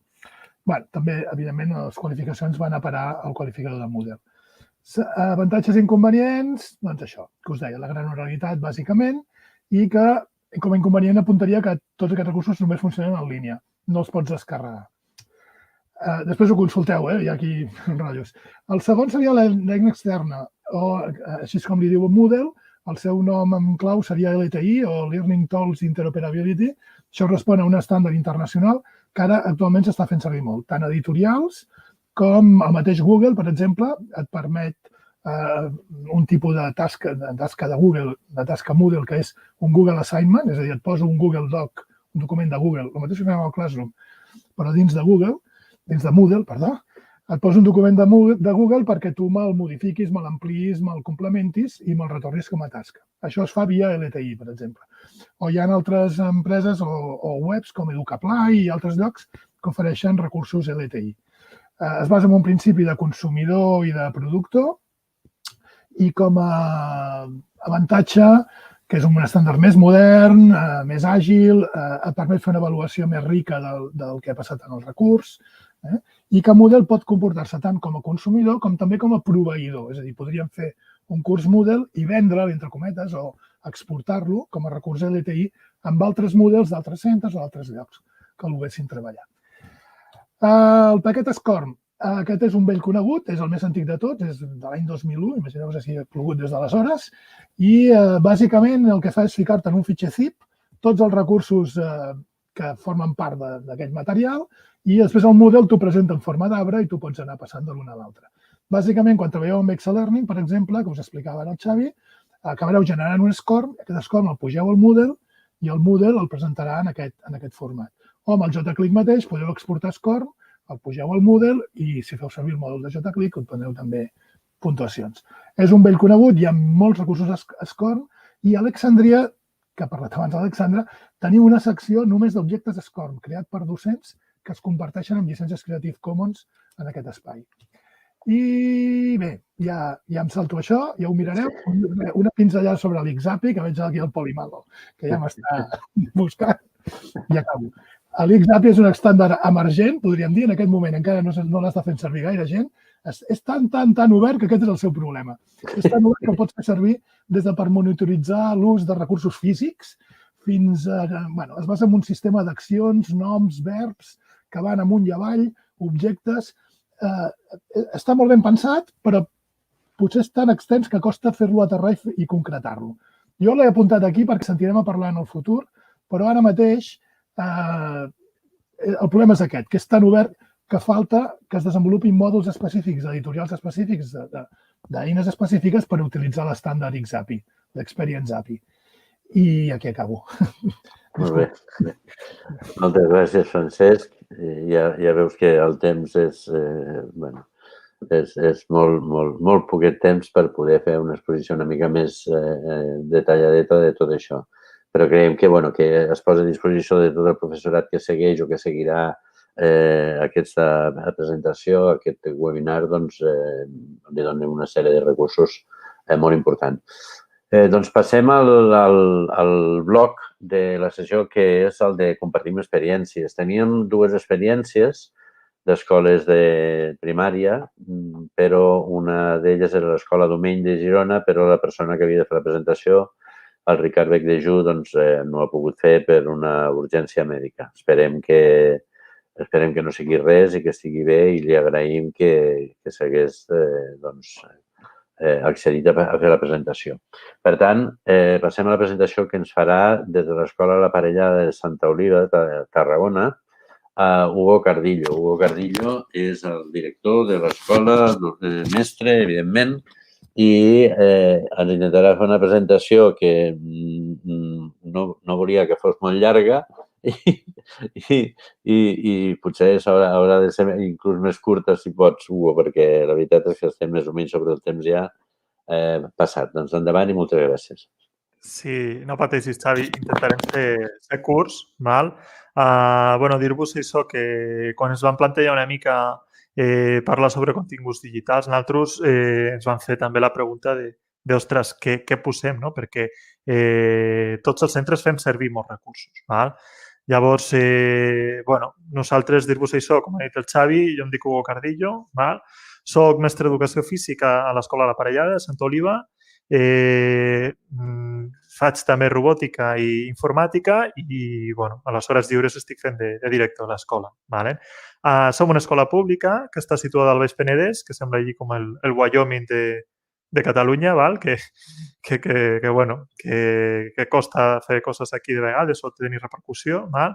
I dir-vos que són centres tancats i el nostre objectiu amb la tecnologia és això, que els alumnes siguin capaços de crear continguts. Val? Nosaltres això ho valorem com una cosa real i pensem que és el que ha de ser. Val? Llavors, en tot això, sí que una petita reflexió que també hem fet des de l'escola és que no podem pretendre que els nostres alumnes els diem vosaltres heu de ser creador de continguts digitals i que els mestres no ho siguem. Val? Llavors, sí que és cert que els mestres hem de fer un pas endavant i dir, escolta, nosaltres també ens hem de creure tot aquest discurs i veure la importància de fer tot això. Vale? Ens van demanar una mica que expliquessin com fem la selecció de continguts digitals. A veure, no la tenim molt organitzada i pautada perquè la selecció de continguts digitals nosaltres, o sigui, des d'aquí pensem que, com ha dit també la Mariona al principi, el primer que hem de veure és què és el que volem fer. Val? I llavors hem de veure si és necessari o no triar una tecnologia o una altra, o millor cap tecnologia. És a dir, si jo vull explicar una cosa, hauré de veure si hi ha tecnologies que m'ajuden a explicar-lo o no. Val? I després, si hi ha tecnologies, quina vull fer servir. Val? Nosaltres, des d'aquí, creiem molt, sí que és una metodologia i una visió una mica antiga, però en el model aquest TPAC, no? Que defensa que el docent ha de dominar la T de tecnologia, val? La P de pedagogia i la D adaptada a la seva disciplina. Llavors, pensem que la conjunció d'aquestes tres coses fa que puguin sortir activitats realment força engrescadores. Val? També fem servir molt xarxes socials, és a dir, jo crec que tots els mestres, el col·lectiu de mestres està fent un gran esforç i això és de valorar per mostrar activitats que s'estan fent. Val? Sí que és cert que hi ha de tot, hi ha algunes que potser tenen un interès pedagògic i altres no, però és una font molt rica per anar a buscar activitats.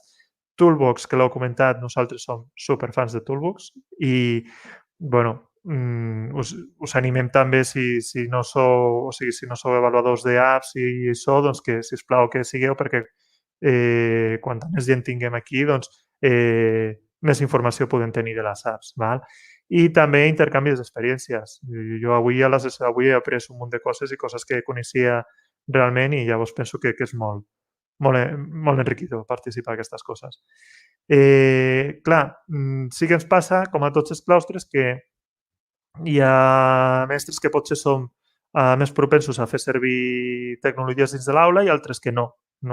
Nosaltres sí que fa anys dins de la Comissió TAC intentàvem activitats programes que nosaltres pensàvem que estaria bé que sapiguessin els mestres, doncs presentar-los en sessions de claustre. Per exemple, fa anys una eina que ara estem fent servir des de fa anys molt, que és el Kahoot, doncs quan no se sentia parlar gaire i un mestre d'aquí va començar a sentir a parlar sobre el Kahoot, vam organitzar un Kahoot amb fotos de mestres quan eren petits, una mica perquè ells poguessin sentir l'adrenalina aquesta que dona, per exemple, aquest programa que poden sentir els alumnes i dir tot això que heu sentit vosaltres avui, doncs els nostres alumnes segurament, si ho feu servir a l'aula, doncs ho sentiran. Val? Però sí que és cert que costa de vegades trobar aquests moments per anar parlant d'aplicacions o programes i més que res que és un món molt canviant. Val? Jo sempre dic que a banda de tot això el que s'ha de fer és sempre algú que tiri la primera pedra. Sempre és més fàcil explicar a algun company una eina que algun altre mestre està fent servir al centre que no d'entrada haver llegit, no haver-ho provat i dir doncs mira, m'han dit que això està bé, prova-ho tu. No, hem de ser, jo penso que en aquest sentit agosserat, provar diferents eines sempre i quan estem respectant això, l'objectiu aquest que parlàvem abans, que sigui útil pel que volem explicar i a partir d'aquí explicar-les. Hem fet una selecció... Possibles problemes que poden tenir, ja sabem, no? Hem posat aquí un llistat, però els programes aquests són gratuïts, tenen pressupost per comprar, cal un registre, compatibilitat amb diferents sistemes operatius.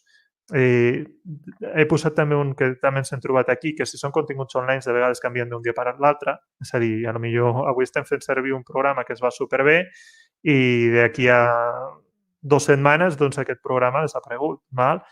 I, sobretot, es recomana que abans de presentar als alumnes ho provi el mestre. Ho provi el mestre a casa. Nosaltres aquí, amb diferents aplicacions també de robòtica i programació, hem fet un miniconcursos entre mestres perquè l'anem provant i es pugui provar abans de portar a l'aula. Hem fet una selecció d'aplicacions i programes. Jo crec que molts els coneixeu, però us direm que nosaltres aquí hem considerat que ara ens estan anant millor. El primer que us hem posat és el Canva. El Canva, perquè no ho coneguis, és un cartell per realitzar... un programa per realitzar cartells, infografies, còmics o presentacions. És online, fa falta compte d'usuari i a l'escola fem servir un compte Google per cicle per poder utilitzar-ho. Llavors, es van guardant allí les creacions dels alumnes. I aquest programa al confinament, la veritat és que ens va anar molt bé perquè nosaltres manteníem reunions des de la direcció amb delegats de famílies i el resum, l'acte de la reunió, per dir-ho d'alguna manera, que teníem setmanalment, volíem que arribés bé a totes les famílies i llavors ens vam dedicar a fer actes amb un model d'infografies, perquè sí que és cert que de vegades, quan traiem circulars pura i dura d'aquestes de blanc sobre, o sigui, negre sobre fons blanc i molt de text, ja saben que hi ha famílies que les llegeixen i hi ha famílies que no. Llavors, les infografies sí que és un producte que és molt fàcil de compartir a través de dispositius mòbils i potser pot resultar més atractiva la seva lectura. I ja sabeu que quan estàvem aquí confinats, que no teníem els alumnes a l'escola, la part aquesta de comunicació era molt important. Amb els alumnes també fem que facin Canva, creació de cartells de la classe. De vegades també els demanem que creïn events de l'escola, una festa determinada, el programa la postal de Nadal, la castanyada. I com a alternativa us he posat aquí una que hem descobert fa poc, que es diu Fàbrica de Carteles, que és un editor molt senzill, molt intuïtiu, no requereix d'identificació, amb la qual cosa ens estalvia problemes, i l'únic problema és que has de fer un cartell i acabar-ho el mateix dia, o sigui, no pots guardar canvis. Un altre recurs que us he posat aquí, aquest no és tant de creació de contingut, però nosaltres sí que veiem una potencialitat molt gran, no sé si el coneixeu, que es diu Experiments with Google. I llavors, aquí són un recull de programes fet per diferents usuaris i molts estan en fase experimental. Alguns programes es poden provar i altres només es poden veure una petita introducció. Jo aquí us he posat 3 que a nosaltres ens ha agradat molt posar a pràctica amb la canalla. Un és el Soundmaker, que el Soundmaker nosaltres som uns superenamorats del Soundmaker perquè permet fer melodies senzilles amb els alumnes i ells van provant de fer també diferents dibuixos a l'hora de fer melodies i la veritat és que surten creacions molt xules, però després hi ha altres programes en fases experimentals que juguen una miqueta amb la interacció de l'ordinador i el que és l'alumne, a través de la webcam o a través de vegades també coses d'intel·ligència artificial. Si us agrada tot aquest món, jo us recomano que el doneu un tomb per aquí i trobareu coses molt curioses. Scratch, en principi, quan ens vam repartir amb el Ricard la presentació, ella anava a fer una mica més la part d'alumnes. Nosaltres aquí, a través dels alumnes, ho fem servir, però volia insistir-vos també que els mestres, el que he dit abans, que està bé que també siguin capaços de crear petits programes que ens ajudin a fer coses. Nosaltres aquí un dels exemples que fem és quan ve el festival de teatre, les músiques les fiquem directament per Scratch, perquè amb l'editor ho tens molt fàcil, allò de ficar quan premi una tecla que soni un so, llavors podem fer que sonin els sons immediatament, no? Efectes com que s'obre una porta, com que cau un personatge, coses així. També us animo a que feu, igual que amb altres programes, activitats de preguntes-respostes, feu presentacions amb Scratch. La veritat és que si nosaltres els estem demanant a ells que facin servir l'Scratch, jo penso que nosaltres com a mestres haurem de fer també servir l'Scratch. Un altre recurs que us he posat és Tinkercad. Tinkercad és un programa senzill d'iniciació al disseny 3D. A nosaltres ens agrada molt perquè per primària és molt senzill, té tutorials integrats per aprendre a fer servir l'eina, i una cosa que també acostuma a passar és dir, ostres, com faré disseny 3D si jo no tinc una impressora 3D? A veure, permet fer impressions 3D o permet integrar les construccions que has fet en 3D en altres plataformes com QSpace i treballar la realitat virtual. A banda d'això, hem trobat també que està molt bé una part de simuladors. Nosaltres a primària, més que la placa d'Arduino, hem fet alguna cosa, però valorem molt un simulador que té amb placa microbit, que acaba de sortir fa poc, i amb diferents sensors. I dir-vos que es pot crear un compte de mestres on tu crees classes i ells entren directament amb un usuari i contrasenya o treballar tots els alumnes de la classe a través d'un únic usuari. Us he posat també una altra eina que suposo que molta gent coneixerà, però que és el Geniali. Nosaltres sí que estem veient que a través de les tutories hi ha cada vegada més gent que ho està fent servir. És una eina molt potent que té moltes possibilitats d'interacció i serveix per fer això, generar infografies, pòsters, presentacions. És una eina molt visual i serveix per fer un recull de conceptes importants. Us he posat aquí baix un exemple, després quan us passin la presentació, que és d'una mestra que ha fet un Geniali per recollir informacions sobre una jornada cultural que hem fet fa poc, que era sobre els drets dels infants. Llavors, continguts que volia treballar amb els seus alumnes els ha anat integrant aquí i la veritat és que ha anat molt bé. Aquesta app d'aquí us l'he posat perquè nosaltres, quan insistim molt això en que acostumin a imaginar mons i facin servir la seva imaginació amb Scratch, de vegades sí que és cert que els hi fa falta molts conceptes de programació i aquesta app a nosaltres ens agrada perquè el que fas és dibuixes un escenari sobre un paper amb rotuladors i li fas una foto al dibuix. Llavors, les línies negres, sobre les línies negres, un personatge que surt dins de l'aplicació pot caminar. Les vermelles fan que el personatge mori. Les blaves són parts de l'escenari que van caient i les de color verd el personatge rebota. Us hem posat aquí un exemple d'activitat treta de Toolbox. Nosaltres vam penjar una que vam fer, per exemple, va ser fent escenaris amb quadres de pintors famosos. Llavors, és sobre, potser pintures de Miró, acabaven de completar un escenari i sobre aquestes, després jugaven. Us he posat també això d'aquí. Nosaltres, no sé si ho he dit abans, però la part de robòtica i programació la treballem moltíssim. Us he posat un recull d'experiències d'aplicacions per treballar robòtica i programació que va fer la pàgina Scratch Català, de Paunin i molta gent que col·labora allí. I trobem, com hem dit abans, que de vegades et poses a buscar coses i, ostres, et pots perdre en un mar de coses. En canvi, aquí la veritat és que estan moltes molt comentades i, si li voleu donar una ullada, està molt bé.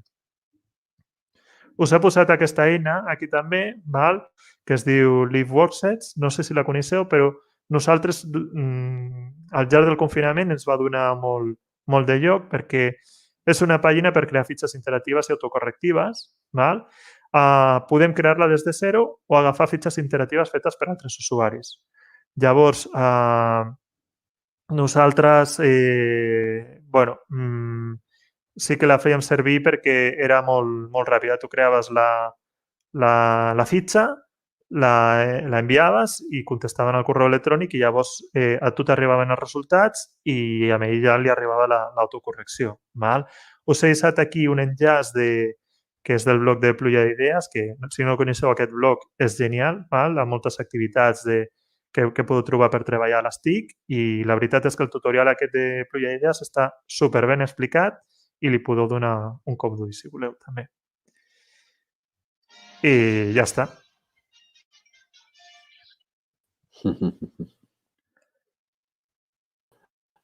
Com sempre. Bé, molt bé tota la presentació, no només al final. Hem intentat anar ràpid, per donar-nos aquest... Sí, no, hem intentat, no, ho has fet genial. Has anat molt ràpid. Jo crec que les mostres que ens has donat, doncs, perfectes. Ens han donat una idea de les possibilitats que esteu treballant, amb les que esteu treballant amb vosaltres i el marge de maniobra que us donen cadascun d'aquests recursos i tot el que feu. Doncs, moltíssimes gràcies. No sé si hi ha alguna pregunta que els companys vulguin posar en pantalla, però ja sabeu que havíem d'acabar a les 7 aproximadament i mireu quina hora és.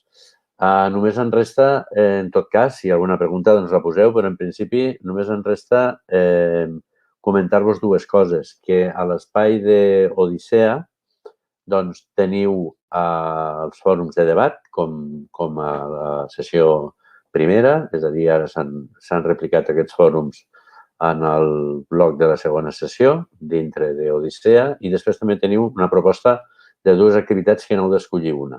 Una és de creació de continguts i l'altra és d'utilitzar continguts digitals ja creats. Doncs allí us ho mireu i els companys i companyes de les TRPs estaran sempre i nosaltres, evidentment, a la vostra disposició per tot el que us convingui. Finalment, per acabar, doncs, dir-vos que a la part que anomenem el kit que us emporteu cap als centres, ho teniu a la pàgina de la sessió que està al Nodes de la xarxa territorial de cultura digital. Allí teniu les presentacions que s'han fet, teniu l'esquema de tot el que hem anat parlant avui i afegirem també la presentació que ens ha fet el company Hugo Cardillo. Aquí donem les gràcies novament també. I, doncs, si no hi ha cap cosa més, en principi, sembla que amb això donem per acabada aquesta segona sessió. Moltíssimes gràcies per haver estat amb tots nosaltres, per totes les aportacions, preguntes i opinions que aneu llançant a través del fòrum, del xat del YouTube, pel qual s'està emetent, i fins a la propera sessió. Si hi ha algú dels companys que vulguin dir alguna cosa més, i si no, moltíssimes gràcies i fins la propera, que serà el 25 de gener de 2021, que esperem que sigui un any molt millor que aquest pel que fa al que ja sabeu. Gràcies.